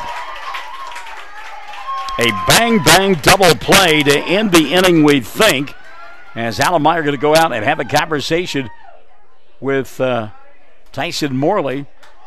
And out is the call. And boy, Mike livid. I mean, he is angry. He feels like, and do we have the commercials yet? All right, I tell you what, we'll take a commercial timeout. I'll come back and we'll talk about it. Inning comes to an end. Mangum comes up scoreless in the inning. No runs, one hit, no errors, and a runner left on board. We've played 4-3. Mangum on top. Classic Hits 97.7. Everyone wants to be on a winning team. That's why Great Plains Bank is a proud supporter of the Tigers. No matter what life may throw at you, Great Plains Bank has the play drawn up, and we're ready to go into overtime to win your business. What makes Great Plains Bank different is that we will make the extra push to get you to the goal line. When it comes to your family's finances, every play counts. So pick a teammate you can trust. We want you on our team because with customers like you, we are greater together. Great Plains Bank, member FDIC and equal housing lender. Wondering how Western Oklahoma State College can fit into your future? With 25 degree options and more than 20 student organizations, it's easy to join the Pioneer family. Western offers classes online and on campus, making it simple to fit an education into your schedule. Western's tuition is less than half of a four-year university's and offers many scholarship opportunities. To find out more about how your future is brighter at Western, visit wosc.edu. All right, let's go back and document that play that ended inning number 4. First of all, what a great catch by J.J. Ellis out in short right field to make the catch over his shoulder, then turns, fires his strike to Alec Minard at home plate, who Alan Myers said put the tag on Brett Perry as he went by. And Mike went arguing that call. He said that there's no way that Meyer could have seen whether the tag was made or not because he was behind the play. So that was Mike's argument on that. And he asked for help from the birthday boy, Tyson Morley, and Morley said no, the tag was made. By the way, Casey Paxton texting, wanting to know which side of the radio and or computer dial he is listening to, and I said it for the preacher boy, the backside. So thank you for asking, Casey. We appreciate it. As we go to inning number 5, here's Kane Duff, and Duff going to get drilled with a pitch. Colton Laughlin saying he stuck his arm out there, Mr. Umpire. Alan Meyer going to take off his mask and have a conversation with Colton, and also with Sean Booth, and I think he's telling Sean to tell his pitcher to shh, be quiet. So Duff hit by a pitch. We saw him get conked on the coconut Friday night against Navajo. This one just on the elbow, and he's aboard to begin the 5th inning. Kane on the afternoon, 0 for 1 officially. He has got an RBI. He's hit a sacrifice fly. Brooks Cross trying to get a call there, not going to get it. Actually, he singled, didn't he? No, that was a single on RBI. It was not a sacrifice fly. So 1 for 1, hit by a pitch, and also struck out. Speaking of strikes, there's a cold strike on Cole Moore. The count on Cole 0-1. Moore has singled and struck out, and he is 1 for 2. Moore hits this one foul on the right side, and it's 0-2. Go back to the play that ended that inning, though. J.J. Ellis, wow, what a great catch over the shoulder, battling the wind and all the other elements, and then being able to gather himself to be able to throw a strike to Minard. And the tag was made second time this afternoon that we see the guy called out because he did not, as they say, get down. Ground ball to short, knocked down by McAlexander. He'll flip to second in time for the force play. What a nice play by Chet McAlexander. He'll get Duff by a step on the fielder's choice that goes 6-4. Ball hit hard by Moore, and he runs well. McAlexander said there's no way you're going to be able to make a play at first base. And threw a strike to Scott covering second base for the first out of the inning. 1 gone now. Runner at first. That's Cole Moore. And here's Tanner Emerson. Emerson 0 for 1 with a walk. Tanner, little looping line drive to McAlexander. Jet going to set fire back to first, but scrambling back is Moore. 2 gone now.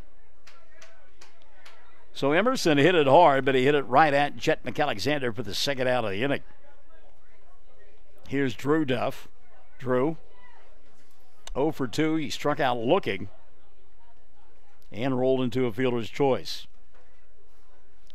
2 gone now. Over at first base, Cole Moore, who runs well. Time going to be taken here. We're going to have commercials when the inning's over? Yep. Oh, all right then. I always like it when I have a producer engineer and it's a fox. First pitch on the way here, cold strike.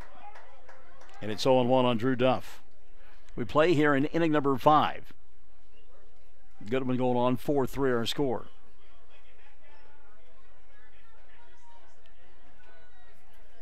Short lead by Moore. 0-1 pitch, curveball, a little bit inside for ball 1. 1-1 now on Duff.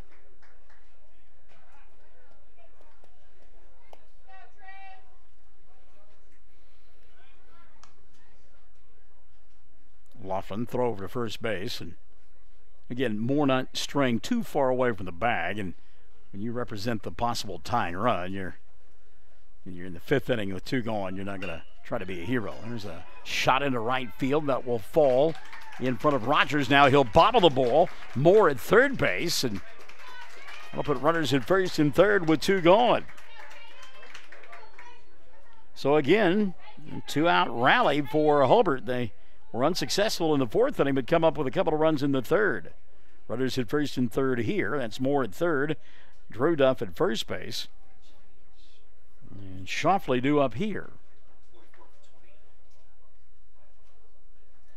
So we're going to get a pitching change, apparently. Nope, we didn't get a pitching change. We got a fielder's change. Luke Rogers will leave the field. What number did you get? Leighton Ketchum, is that 44 out there in right? Okay, so Leighton Ketchum, the new right fielder for Mangum. And it has been a struggle this afternoon for Luke Rogers. Chana Norcross Straub checking us out. Good to have you alongside. She says, go Bearcats.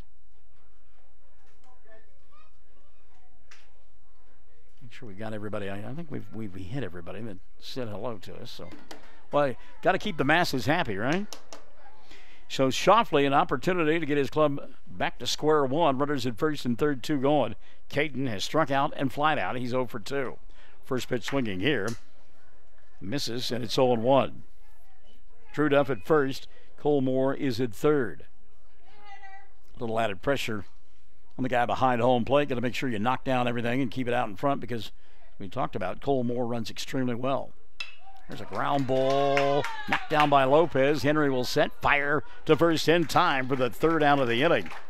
And a good job by Mangum to escape. No runs in the frame, no runs, one hit. There was a hit batter and a couple of runners left on board. We've played 4.5, 4-3. Mangum in front of Hobart on Classic Hits 97.7. Mangum Brick Company has been operating since the early 1900s and the largest private employer in Greer County. Mangum Brick is proud to support high school athletics radio broadcasts. And if you know of someone looking for work, always check with Mangum Brick, as they may be hiring. Farmers and ranchers need feed or supplies? 4E Feed and Supply in Mangum is farm-owned, so they understand your needs for the farm and ranch. They feature bulk feeds for pickup or they'll deliver. Great brands coupled with fast, friendly service. They have gates and panels, vet supplies, and show feeds too. 4E Feed and Supply supports Greer County school sports and ag activities. 425 East Lincoln in Mangum.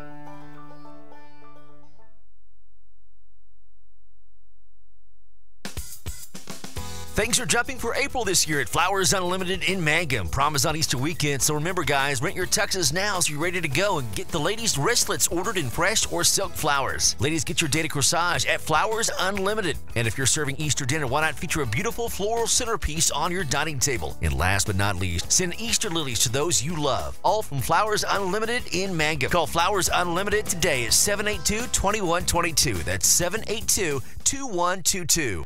All right, here we go. Bottom of the fifth inning, and numbers 4, 5, and 6 due up for the Tigers as they lead 4-3 on a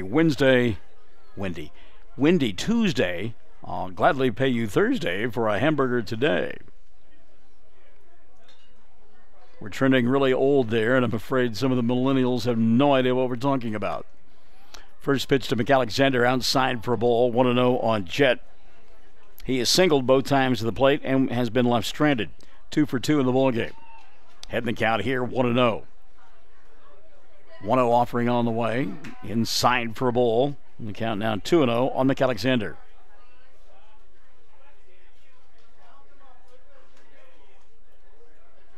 Next time William Dickey has a watch party, I want to get invited. 2-0 pitch. McAlexander whacks it into left field and over the head, as that will go all the way to the wall. That was kind of misplayed out there by Tanner Emerson, and winding up at second base will be Chad McAlexander. I don't know that you can go E7 on that one. That ball hit hard, and it just kind of got on Emerson before he was able to react. It was up over his head. So McAlexander in scoring position now for Jalen Warner. Warner in the ball game. He's got a single, got caught stealing, and picked up an RBI his last time around with a sacrifice fly to center field. And now we're going to get a conversation between Alan Meyer and Tyson Morley. And I wonder what this is all about. Alec Meinert. All right, apparently they appealed and might have said that McAlexander missed first base. May have been Alec Meinert that tried that because he took his helmet off. Kind of had that, well, I sure hope this goes my way, Dad. If not, I'm in trouble look on his face. First pitch downstairs to Warner. Taken for a ball, and the count 1-0 on Jalen. 3 in the first for Mangum. 1 more in the third, and they lead it 4-3. It has been an up and down afternoon for the big left-hander, Luke Hollister. 1-0 pitch. A little bit low for ball 2, 2-0. Again, I don't think the location was the problem. It was just that it was too low in the zone. 2-0 pitch. There's a called strike, and it's 2-1 on Warner. Oh, I see what you've done now. Okay, I'm now I understand what you were loading up there. The scoreboard. McAlexander at second, nobody out. 2-1 pitch here to Warner, knocked down by Meinert. The count now 3-1. Well, that's because Barnes can't do a scoreboard talk, keep his book, and mess up the equipment. Something has to give. You just, like I told him at DHS, can't do all these things. Something has to give. So a runner out at second base. Nobody out here in the fifth, and the 3-1 offering on the way. Whacked into left field. Emerson going back, still going back. It's over his head and up against the wall. Scoring easily from second base will be McAlexander. Taking his place there will be Jalen Warner. Stand-up double here in inning number 5 for Warner. And Mangum on top now by a score of 5-3. And again, with the wind blowing that way, no opportunity at all for Emerson to get back and make any kind of play on the baseball. Colt Allison going to come in and make a pitching change here. Is done on the bump for the afternoon will be Luke Hollister. Gets a handshake and a slap on the back from his opponent, Jalen Warner, as he heads to center field. So a pitching change being made, defensive changes as well. We'll have those for you when we come back on Classic Hits 97.7. Folks in Mangum know what to do when they need to quench a thirst, curb a hunger attack, or cool down with an ice cream. They just make the Loop at 918 North Lewis Tittle in Mangum. The Loop, supporting the Mangum Tigers and Lady Tigers. Great tasting hamburgers and Rex Chicken are the mainstays at Melvin's Drive-In in Mangum, but their menu includes so much more. And they're open Tuesday through Saturday, 10 till 2, and Tuesday nights, 5 to 8. And now they cater, too. Enjoy Melvin's soon. Call 782-3711. New owners Steve and Susan Kyle. Buy your Mangum Tiger Spirit clothing from locally owned CJ's Tiger Specialty Shop, where you'll find the best selection, quality, and the lowest prices. Greer County items, too. They'll design something especially for your group. CJ's is your one-stop Mangum School Spirit Shop, 1 block south of the high school, Mangum, Oklahoma.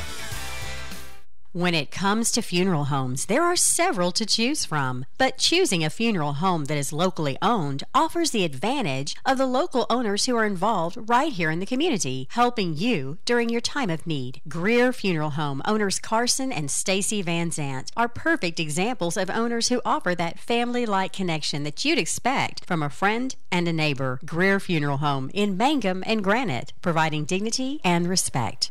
One of the great things about baseball, if you keep a scorecard or keep something to keep track of players and whatnot, you get to draw lines and arrows and everything else. And so I'll let you do that right now. Luke Hollister goes from the mound out to center field. Clay Funkhauser will move to, where did you tell me he moved to? He went to right field. All right. So Funkhauser to right. And J.J. Ellis now is the new pitcher for Hobart. First pitch inside to his opposite number, Colton Laughlin, and the count 1-0 on Colton. Out at second base, Jalen Warner. Nobody out here in inning number 5, and Mangum has pushed one across to the frame. Late on that pitch, sweeping curveball. Colton Laughlin, count level at 1-1. Brooks Cross waiting in the on-deck circle.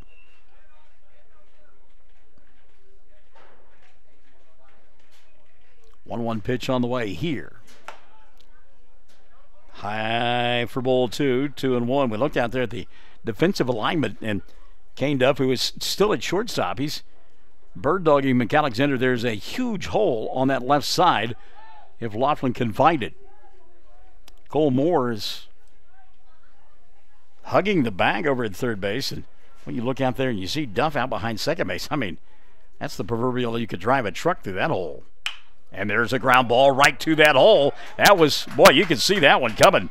That'll drive in. Warner from second base, and Mangum now leads it 6-3. I mean, that was shooting fish at a barrel time there. No, I did not know that. Chad Augustine letting us know. Mangum leading in the bottom of the third, 13-3. Chad, thank you. We appreciate that. Mangum leading here 6-3. As Colton Laughlin just taking advantage of that huge gap over there on the left side, give him an RBI single. He's at first with nobody on. Here's Brooks Cross. Brooks on the afternoon, 0 for 2. He struck out to end the first and popped out to second in inning number 3.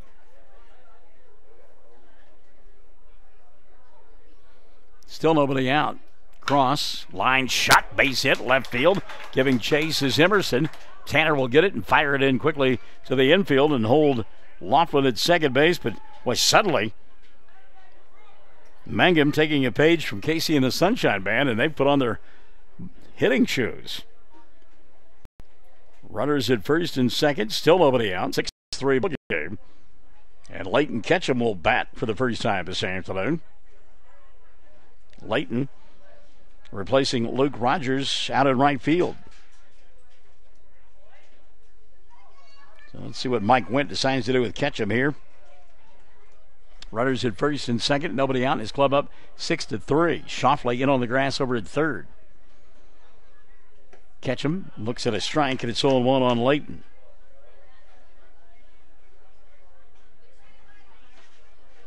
You just tell by the body language out there, Lou Colliser is really disappointed as he's now out in center field. Ketchum takes a ball. Count 1-0 on Leighton. Takes a strike. Ellis ahead in the count, 1-2. So Ellis in desperate need of a strikeout here. Nobody out in the inning. Runners at first and second. And the 0-2 pitch. Boy, Ketchum just got a piece of it. Able to foul it off. It'll stay at 1-2 on Leighton.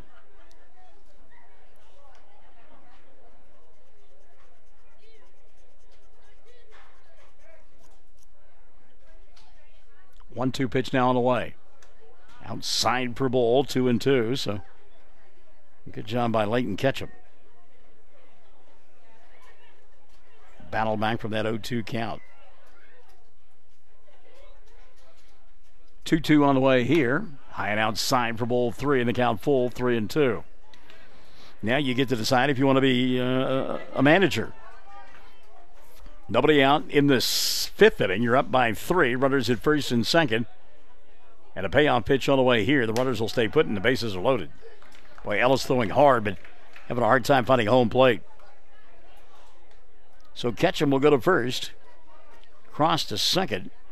Laughlin at third. Still nobody out for Skyler Scott. Skyler had a tough afternoon so far. He has struck out twice.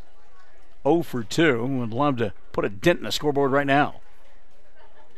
First pitch to Scott. Swing and a miss. May have gotten a piece of it. 1-2 or 0-1. Minard held on to the ball. Shoffley in on the grass over at third base.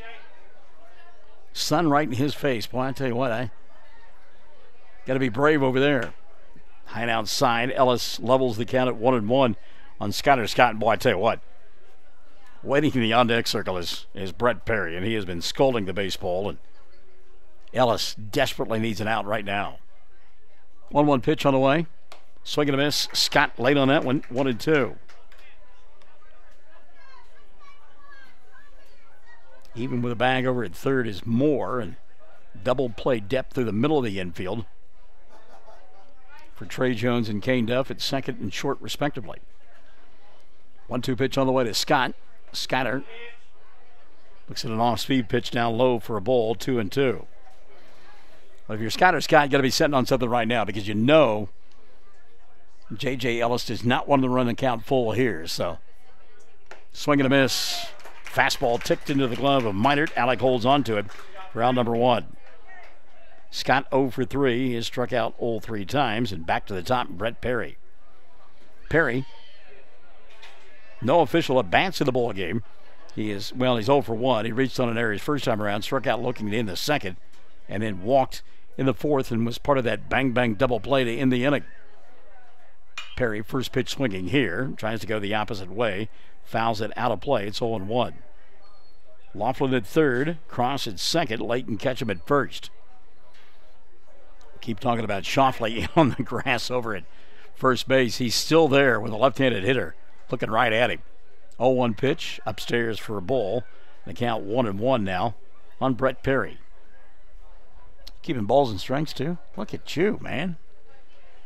You know they're going to expect this kind of stuff, and then they're gonna eviscerate me on the internet. 1-1 pitch here, whacked foul, and it's 1-2, and some laughter there. Casey Kroom at his advanced age does not have the moves that he once did, and his relative nearly took his off. Brett, big smile. Count 1-2 on Perry. You'll have to shorten up a little bit here. Pitch on the way, outside, goes back to the screen, rolls up the screen, and scoring easily will be Laughlin from third base. That's one of the things, you never know how the ball is going to come off that screen. And there it rolled up the screen, and the wild pitch allowing Laughlin to score. Cross goes to third, and now it's second base. You'll find Ketchum. And the count even at 2-2 on Brett Perry.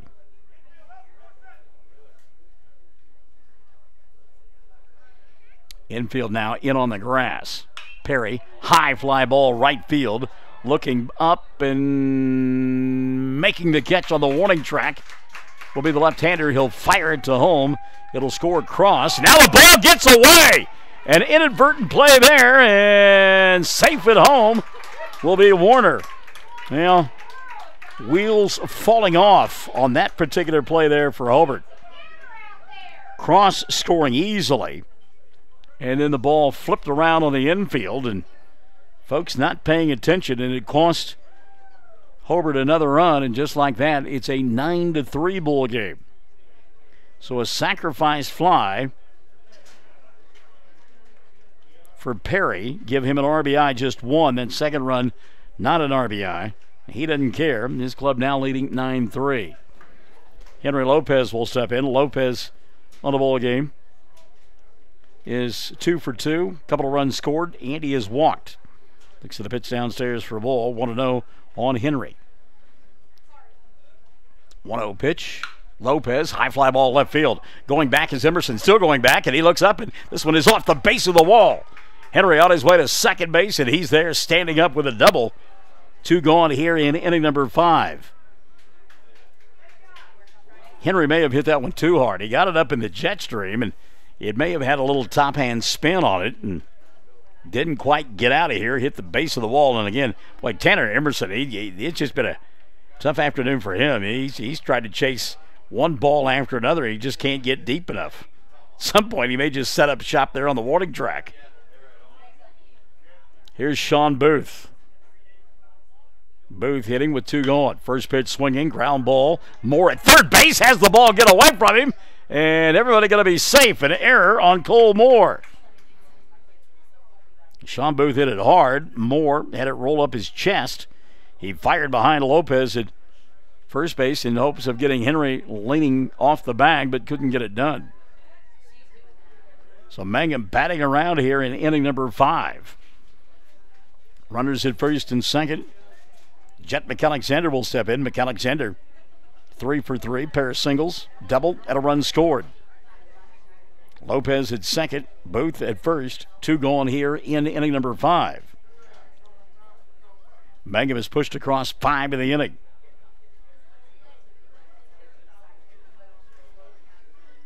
Five hits in the frame as well. And an official error and one unofficial against Hobart in the frame too. Jet takes inside. Well, they called it a strike, didn't they? So he took it on the inside half of the plate for strike. 0-1 on McAlexander. 0-1 pitch to Jet. Outside for a ball. 1-1. Ellis continues to throw hard, but not a lot of movement on the pitch, and Mangum has been able to catch up with it. 1-1 here. Down in the dirt, picked nicely on the backhand by Alec Minert. 2-1 now on McAlexander, and again, hitters count. Runners at first and second, just one gone. And Ellis got to be around home plate. 2-1 pitch. Jet had a notion. Found it out of play behind the screen, and the count now 2-2.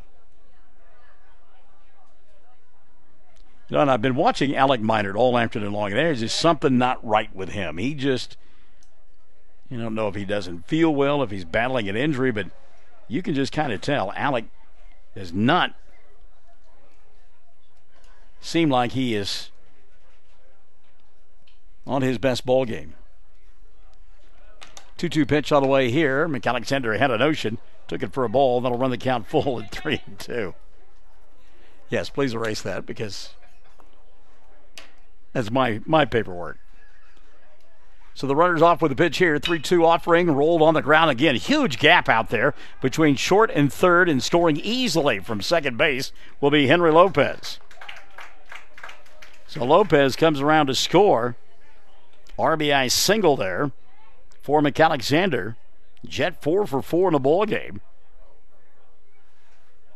Taking second on the play will be Booth. And here comes Jalen Warner. And that is the second time we've seen the shortstop, Kane Duff, bird dogging a runner at second base, and Moore even with a bag at third. And again, that proverbial you could drive a truck through the hole over there on that left side. Warner looks at one outside for a ball. Count on Jalen is 1-0. Warner 2 for 2 with a run scored. Couple of RBI as well. 1-0 pitch. Outside for a ball. 2-0 now on Warner. Mangum has sent 10 batters to the plate here in the inning. 2-0 pitch. Actually 11 now. And it's 3-0. And Jalen Warner wanting to swing the bat desperately, but I think Mike Wentz said, you better take all the way here. 3-0 pitch. He is. It's a called strike. It's 3-1. And Warner's thinking, man, I could have hit that one out of here, Coach. Runners at first and second, 2 gone in the 5th. And the 2-1 pitch to Warner. Jalen looks at ball 4. And the bases will go loaded once again for Mangum.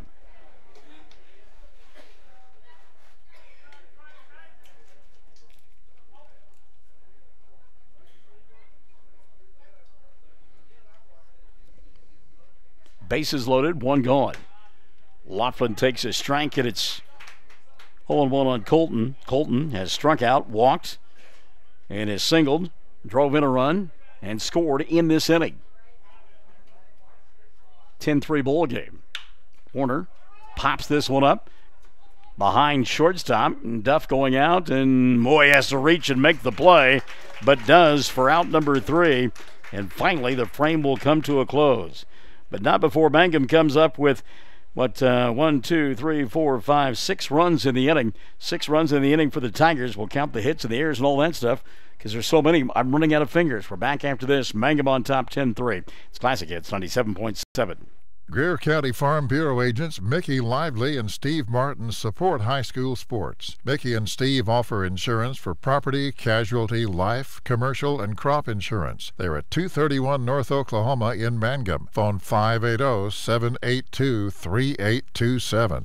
Bring hope and peace to a child. Young children of all ages need homes. Please consider opening your loving home to a child in need. Children deserve to grow up in a loving, caring family. We have the services and community connections that can help foster families succeed. Contact your local youth service agency at 580-726-3383 for more details. Abused and neglected children are Oklahoma's most vulnerable population. Help is needed now. Great Plains Youth and Family Services is a proud sponsor of today's broadcast.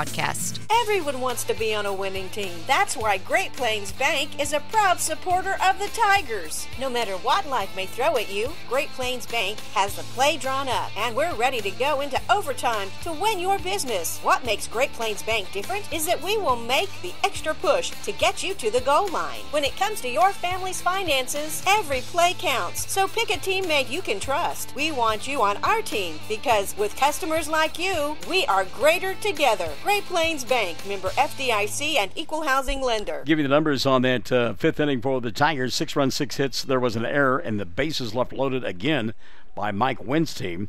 That will be the second time of the afternoon. They have left 8 on base, still scored 10 runs. And we go to the top of the sixth. Mangum on top, 10-3. It'll be the top of the order. Clay Funkhauser and Trey Jones and Luke Hollister due up here against Colton Laughlin. 1 run in inning number 1. Funkhauser scored it. 2 more in the third for Hobart. And Laughlin doing what you do with a 7-run lead, starting the leadoff batter with a strike, and a count 0-1 on Funkhauser. Clay doubled and scored that first time around. Since he has struck out and flied out. Hits this one off the end of the bat, foul it out of play. And that'll run the count to 0-2.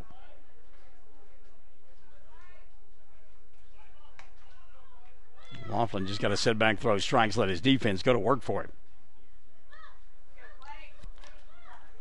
Funkhauser trying to get something going on here. Fastball outside for a ball, 1-2. By the way, Chad Augustine tells us Mangum winning 14-3. So congratulations to Richard Carney and the Lady Tigers getting hot late in the season as they need to. Line shot towards right field, and Ketchum had a bounce in front of him. I don't know that Layton got a good beat on that ball. He's looking right back into the sun, and by the time he located it, did a good job of just keeping it in front of him and not doing any further damage. So, leadoff runner aboard here in inning number 6 for Hobart. There's Trey Jones. Jones singled his last time around. He's 1 for 3. He's popped to second, flying to center. Funkhauser will chase him back, and again, a couple of things come to mind. Number 1, it's a 7-run ball game. You're in the top half of inning number 6. You can't make up all 7 by yourself, and if you're the pitcher, he can't make up all 7 by himself. That one's off the fist. Good job of fighting it off there by Jones, and the count on Trey is 0-1.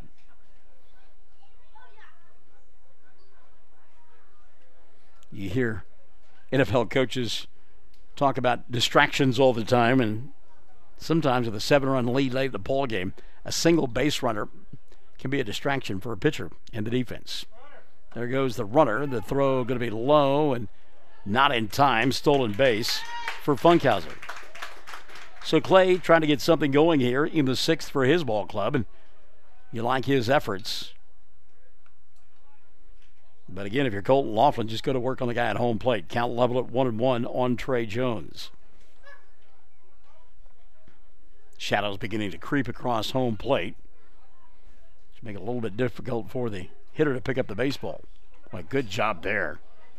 Jones fighting off a tough pitch and making sure that the bench jockeys over there in front of the first base dugout from Hobart are awake. Better have your head on a swivel if you come to the ballpark, no matter where you are, no matter what your role is. Friday night over there at Hobart, there was some, according to Bill Coffin, I never saw it, so sometimes we take things what Bill says with a grain of salt, but he said balls were coming through the netting there. 1-2 pitch, curveball.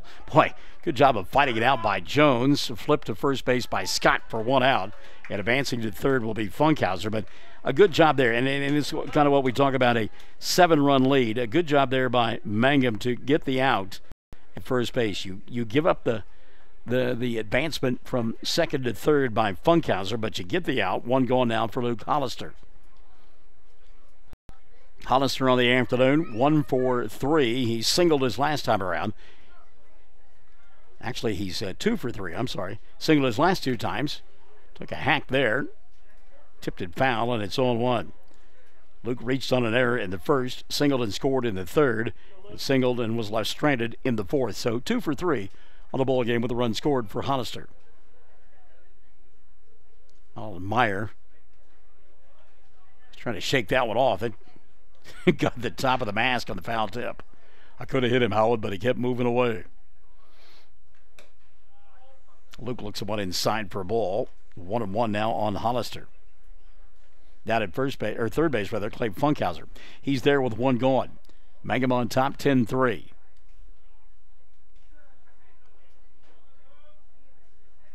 One pitch on the way here from Laughlin, rolled foul on the right side, and the count 1-2 on Luke.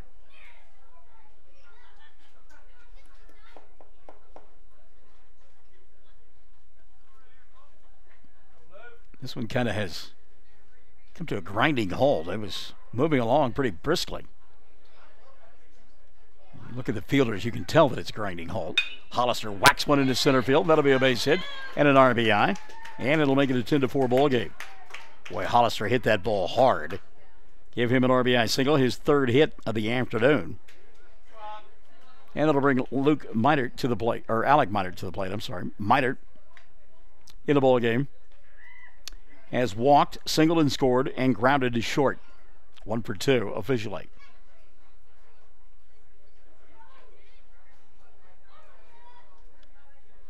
So the single, the stolen base. Funkhauser moving to third on the fielder's choice, and then scoring easily on the line shot to center field. Meinert looks at his strike, 0-1 on Alec.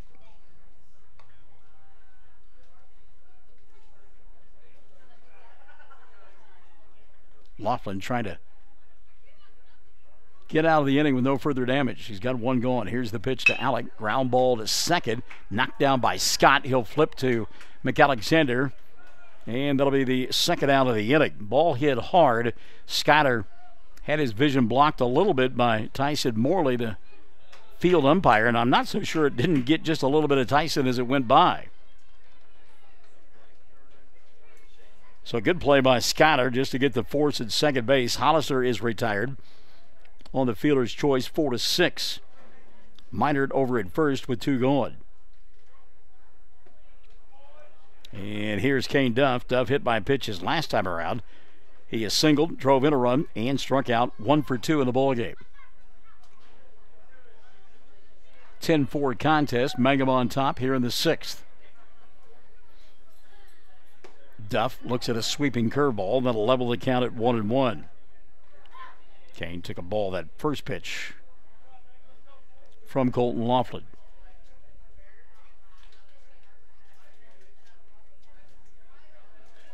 1-1 offering on the way. There goes the runner. Pitches a called strike, and Scott makes the catch. As sliding in head first with the stolen base is Alec Meinert. He's in scoring position with 2 going. But the count now 1-2 on Kane. Meinert picking a good pitch to go on. It was an off-speed pitch. Curveball that was the inner half of the plate. Booth makes the catch and kind of has a body there that he's got to throw around in Kane Duff. Laughlin ahead in the count here, 1-2, run around at second. He'll come set, and the pitch on the way. Upstairs for a ball, 2-2. Was trying to get Duff to chase on that one. A good job by Kane not to go after it.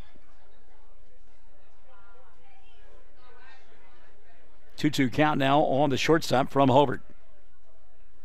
Laughlin's pitch. Curveball, swing and a miss. And out of the inning, Colton Laughlin will go. He did give up a run in the frame. 1 run in the inning on a couple of hits. There were no errors.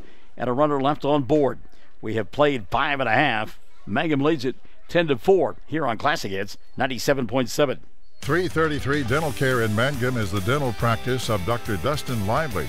His experience, skill, and compassion go hand in hand when providing exceptional, up-to-date patient care. Dr. Lively and his team of professionals are proud to help you with the best dental care possible, along with preventive care that will result in a beautiful, long-lasting smile. Call 580-782-2552 or visit the team at 333 Dental Care.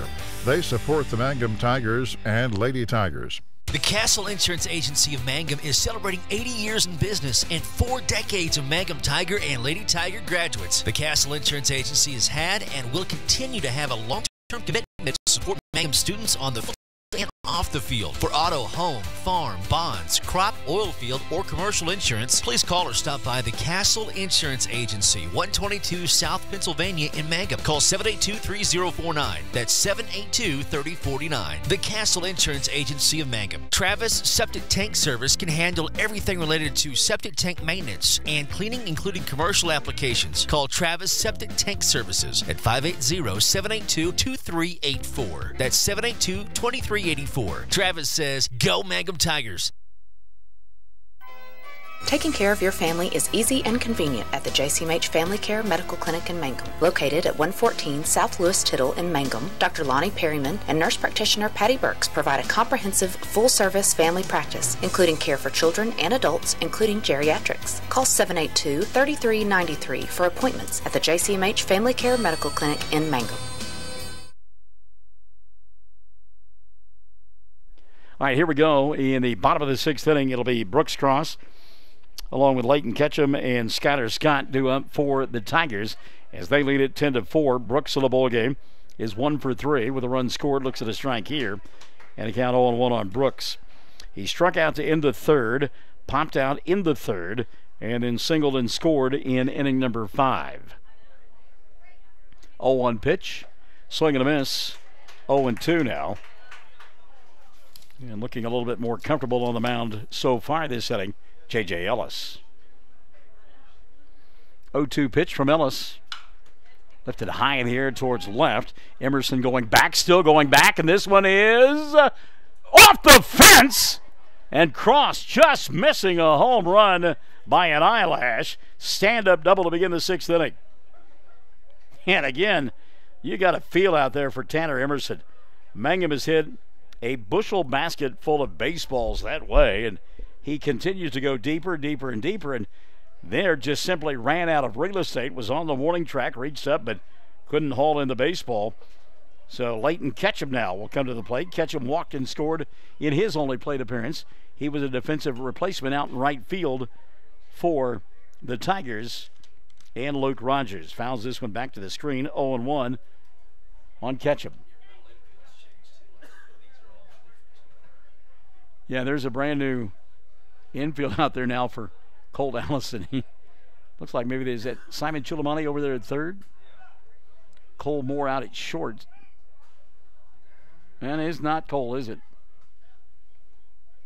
Got a new first baseman as well. Pitch downstairs to Leighton Ketchum, 1-1. Coach Allison, one of those guys that, you know what? You don't put forth maximum effort, he'll find a place for you. Next to him.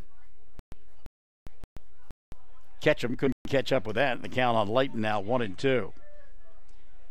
Skyler Scott waiting in the on-deck circle. It has been a tough afternoon for Skyler at the plate, and so he's eager to get an opportunity here in inning number 6. Cross out at second, nobody out. Pitch downstairs, bounces out in front of home plate off of Meinert's mask, and it allows Brooks to go to third base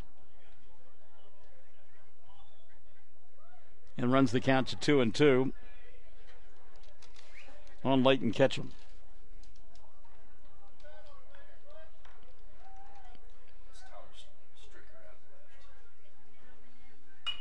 That one fouled out of play, and the count 2-2 still.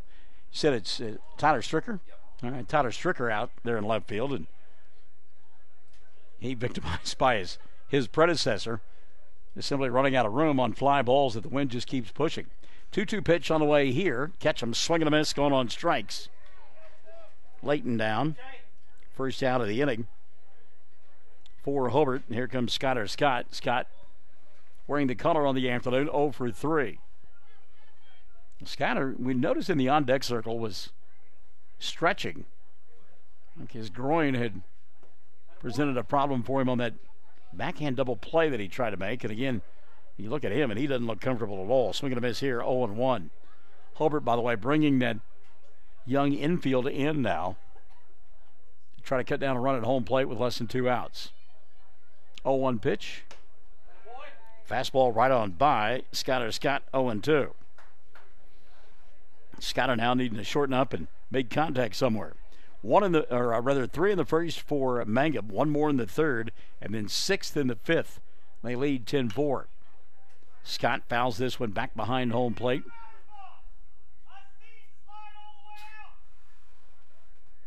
And it's still 0-2.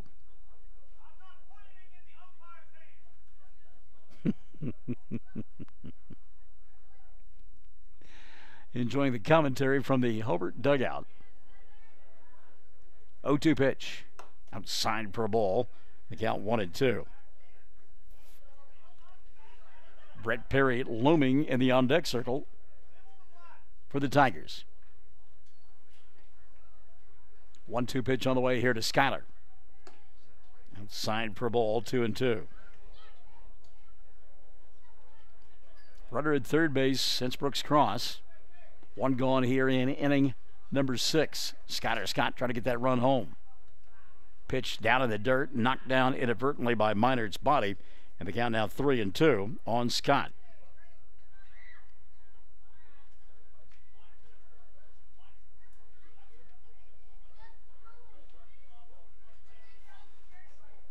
(10-4) ball game. Mangum leading. Trying to solidify their ranking in the top 10. Cold strike 3. Scott has struck out 4 times here this afternoon. 2 gone now to Brett Perry. Perry hit the ball a ton his last time around, but right into the teeth of the wind. It turned out to be a sacrifice fly. But then Hobart kicked the ball around, and another run came in to score. Brett, first pitch swinging, pops it up behind us, out of play. 0-1 on Perry. Brett reached on an error in the first, struck out to end the second, walked in the fourth, and hit that sacrifice and got an RBI and inning ago. 2 gone here in inning number 6. 0-1 pitch from J.J. Ellis to Brett Perry. Outside for a ball, the count level at 1-1.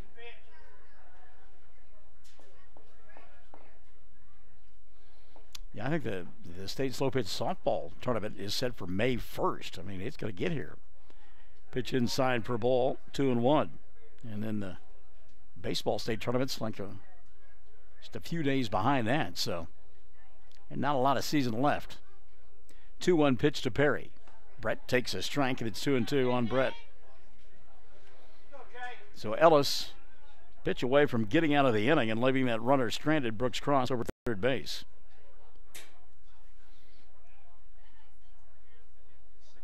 Two pitch on the way here. Lifted foul and out of play. I think Wind should push that one out of play, and it does. And it's still 2-2. Good effort nonetheless by Hobart defensively.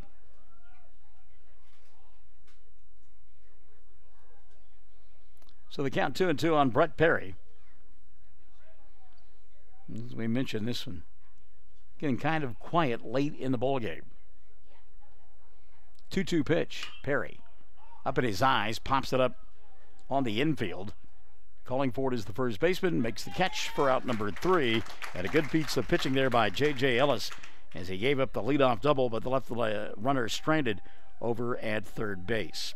So Mangum comes up empty in their half with a 6, no runs, a hit, no errors, and a runner left on board. We've played 6, Tigers 10, Bearcats 4, Classic Hits 97.7.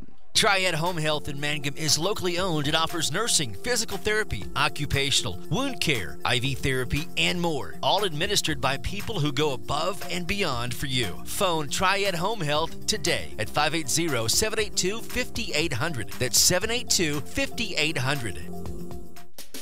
What does it mean to be a Mangum Tiger, you ask? Well, we are one town, one school, and one family. We may be a small town, but we have big dreams and a bright future ahead of us. This is Lori Laughlin from Stockman's Bank, member FDIC, and we are so proud to support the Mangum Tigers.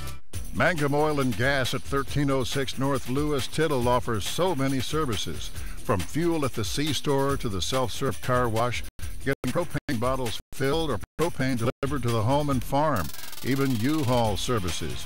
It's no wonder so many folks head to Mangum Oil and Gas, where they say, "Go Tigers." Well, due up in the inning for Hobart is Cole Moore, Tanner Emerson, and Drew Duff, but we will probably see some different batters, and indeed, looks like Simon Chulamani will lead it off here in inning number 7 for the Bearcats. Chulamani inserted into the lineup in Cole Moore's position. Cole had played third base. Simon came in defensively in the bottom half of inning number 6. Is that your phone? Oh, okay. Oh, okay. It's kind of a different sound. So Chulamani will bat for the first time here this afternoon. His club down 10-4.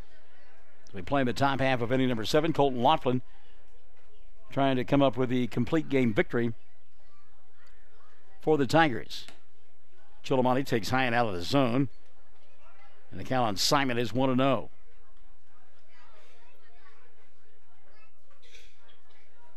One-0 pitch. Swing and a miss. And it's 1-1. Simon, one of those guys that when you see him with his football uniform on and his pads and everything else, he kind of looks like a fire plug, but certainly not in his baseball uniform. 1-1 pitch. A little bit outside. 2-1. We've seen him the last couple of years doing Mangum football, and well, he is fast. We know that. 2-1 pitch. Chulamani swinging a miss. 2-2 now on Simon. Mangum looking for their 21st win of the year in 25 starts. 2-2 pitch on the way here. Little ground ball. Alexander's going to have to come in. We talk about the speed of Chulamani, and he's not going to get him. No way. Simon beats that. Not even close. Yeah, and as I said, Chulamani can absolutely fly, and he showed it right there. Hit that one off the shoe tops, and Jet had to come a long way for it. He was not going to get there anywhere close on time. So, leadoff infield single for Chulamani to begin the 7th inning. Here is Tyler Stricker. Stricker batting in the place of Tanner Emerson.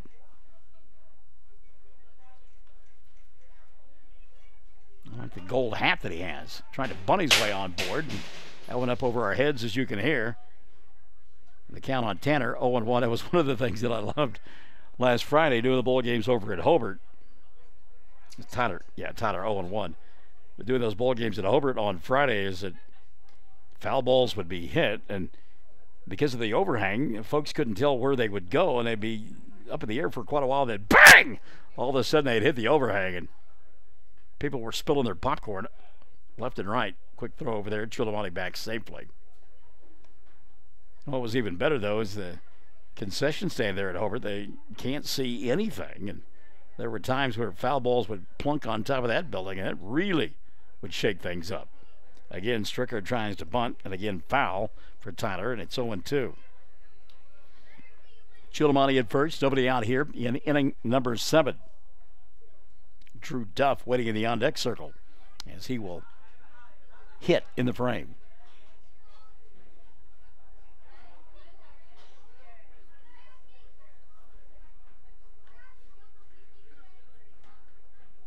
Oh-2 pitch on the way to Stricker. There goes the runner, swing and a miss. Throw down, not in time as it gets into center field. Chulamani had designs on going to third. Now they throw behind him. Ball gets away. but fielded nicely by Sean Booth, and there is one gone. So Emerson gone on strikes. Stolen base for Chillimani. He's at second with one gone.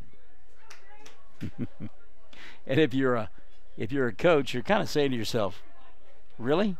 10-4 ball game, top of the seventh inning, we're that close to getting the win, and we're doing this?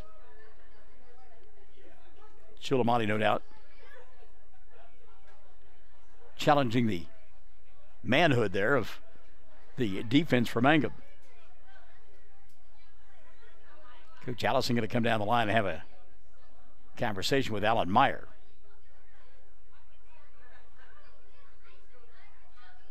And I believe it had something to do with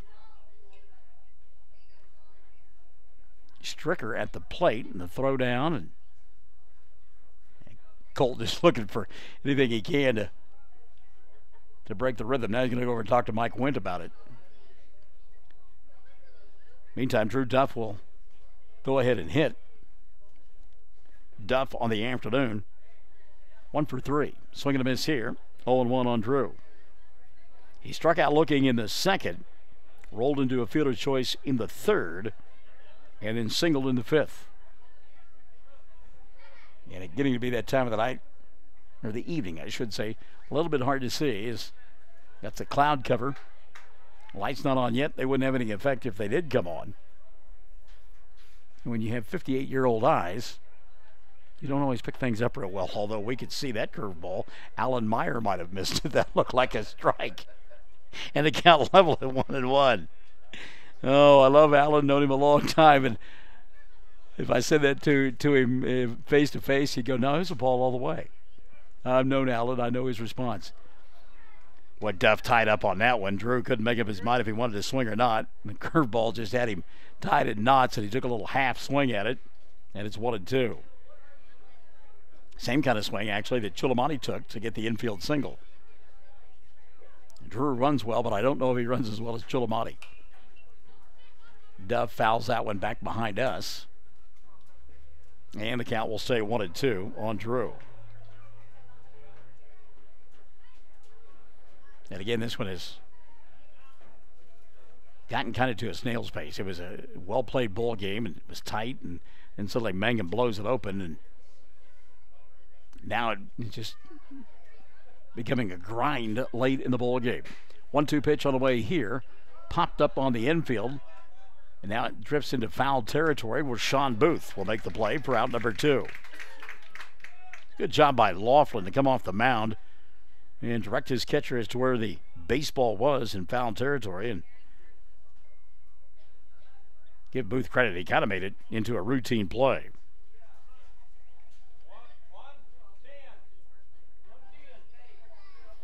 So Caden Shoffley now will step in. Shoffley on the afternoon, 0 for 3. He's flied out, struck out, and grounded out. 2 gone in the 7th, and Colton Laughlin trying to close the door. Swing and a miss. Good pitch there by Colton. 0-1. Leadoff infield single by Simon Chillimani. He stole second base and is now there with 2 gone here in inning number 7. 0-1 pitch. There goes Simon down to third. Throw not in time, and Chillimani with a stolen base. Henry Lopez trying to deke Simon into thinking the ball had gone into left field, and Colt Allison was right there in Simon's ear saying, don't go anywhere. He's messing with you. Count 1-1 on Shoffley. The pitch on the way here. Swing and a miss. Caden late on that one. 1-2. That move there by Henry, he comes through it by good company, as he learned it from Eagle Fixico when Henry played for Eagle in Little League. And they pulled it off a few times then, I know, because I was umpiring.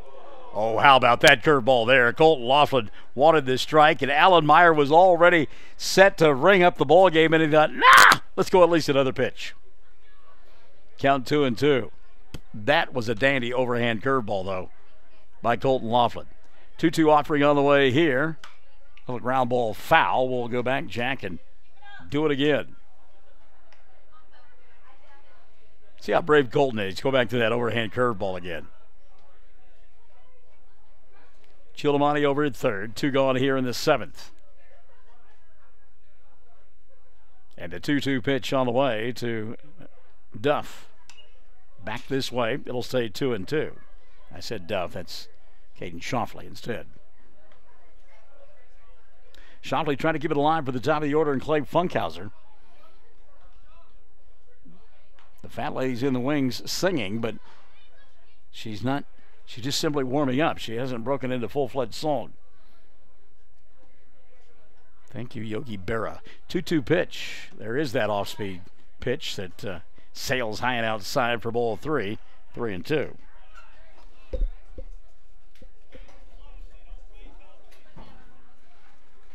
Laughlin payoff pitch on the way now. A little bit outside for ball 4, and the inning does continue. The ball game continues. Runners at first and third now for Funkhauser. Clay, 2 for 4 in a ball game. Double, single, has scored twice. Scored a couple of runs. Oh. Get a pinch hitter for Shoffley, or for Funkhauser. It'll be Jacob Wendell instead. Oh, now Mike Went going to come out. And Colton Laughlin's like, no, please don't pull me out. But he is going to get pulled. So a pitching change being made, because you might have heard Chad Funk say, thanks, Alan. You didn't call a strike on that overhand curveball. Runners at first and third. 2 gone. We play in the top of the 7th. Mangum on top 10-4. And a pitching change being made. We've got it for you after this on Classic Hits 97.7. The date for the Big Fall special sale at the Hobart Stockyards is set for Saturday, November 17th. You need wheat pasture calves, or you want to sell some calves. Jamie's Auto Sales in Mangum specializes in reliable used vehicles. Here are a couple of examples of what's on the lot right now. Check out this GMC Sierra HD 4x4 Crew Cab SLE package 6-point gas V8 priced at $26,500. Or this 2016 Chrysler Town & Country Touring Edition fully loaded including leather, just $15,900. Now's the time to visit Jamie Turner at 129 North Lewis Tittle in Mangum. He's serving your automobile experience. Folks in Mangum know what to do when they need to quench a thirst, curb a hunger attack, or cool down with an ice cream. They just make The Loop at 918 North Lewis Tittle in Mangum. The Loop, supporting the Mangum Tigers and Lady Tigers. Mangum Oil and Gas at 1306 North Lewis Tittle offers so many services. From fuel at the C-store to the self-serve car wash, getting propane bottles filled or propane delivered to the home and farm, even U-Haul services. It's no wonder so many folks head to Mangum Oil and Gas, where they say, go Tigers. Travis Septic Tank Service can handle everything related to septic tank maintenance and cleaning, including commercial applications. Call Travis Septic Tank Services at 580-782-2384. That's 782-2384. Travis says, go Mangum Tigers. Here we go. The pitching change made now by Mike Went as flip-flopping positions Colton Laughlin and Henry Lopez. Lopez has been charged with coming on and trying to nail this one down in the 7th inning. He's got runners at first and third, 2 outs in the top of the order in Jacob Wendell. 4 homers batted here this afternoon. Yes, Clay Funkhauser had been the batter of record prior to this. So it's righty versus lefty. Wendell batting for the first time of the ball game. First pitch from Henry. Swing and a miss. Healthy cut there for Jacob. And the count 0-1 on Wendell. And again, you know, Mike Wynn had to tell Henry Lopez, come on, man, get in there and get an out. Let's go. Let's get done. 0-1 pitch on the way here. Swing and a miss. Runner goes. No throw. And there'll be runners at second and third with 2 gone. Oklahoma City Thunder coming up at 8:30 tonight, taking on Houston. Hello! In the second to the last ball game of the regular season. Tips off at 8:30 along our network station 100.3, the Sports Animal. And 3 pitches, 3 strikes, game, set, match. Thank you for being here. Mangum wins it by a final score of 10-4 as Hobart comes up empty in their half of the seventh. No runs, a hit, a walk, no errors, and a couple of runners left on board. Final score, Mangum 10, Hobart 4. We're back with your totals on Classic Hits 97.7.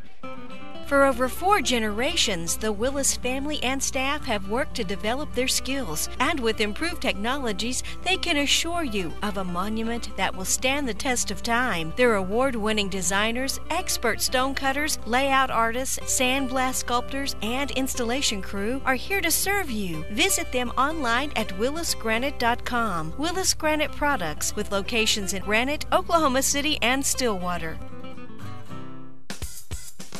Things are jumping for April this year at Flowers Unlimited in Mangum. Promise on Easter weekend, so remember guys, rent your tuxes now so you're ready to go and get the ladies' wristlets ordered in fresh or silk flowers. Ladies, get your date corsage at Flowers Unlimited. And if you're serving Easter dinner, why not feature a beautiful floral centerpiece on your dining table? And last but not least, send Easter lilies to those you love. All from Flowers Unlimited in Mangum. Call Flowers Unlimited today at 782-2122. That's 782-2122. Everyone wants to be on a winning team. That's why Great Plains Bank is a proud supporter of the Tigers. No matter what life may throw at you, Great Plains Bank has the play drawn up, and we're ready to go into overtime to win your business. What makes Great Plains Bank different is that we will make the extra push to get you to the goal line. When it comes to your family's finances, every play counts. So pick a teammate you can trust. We want you on our team because with customers like you, we are greater together. Great Plains Bank, member FDIC and equal housing lender.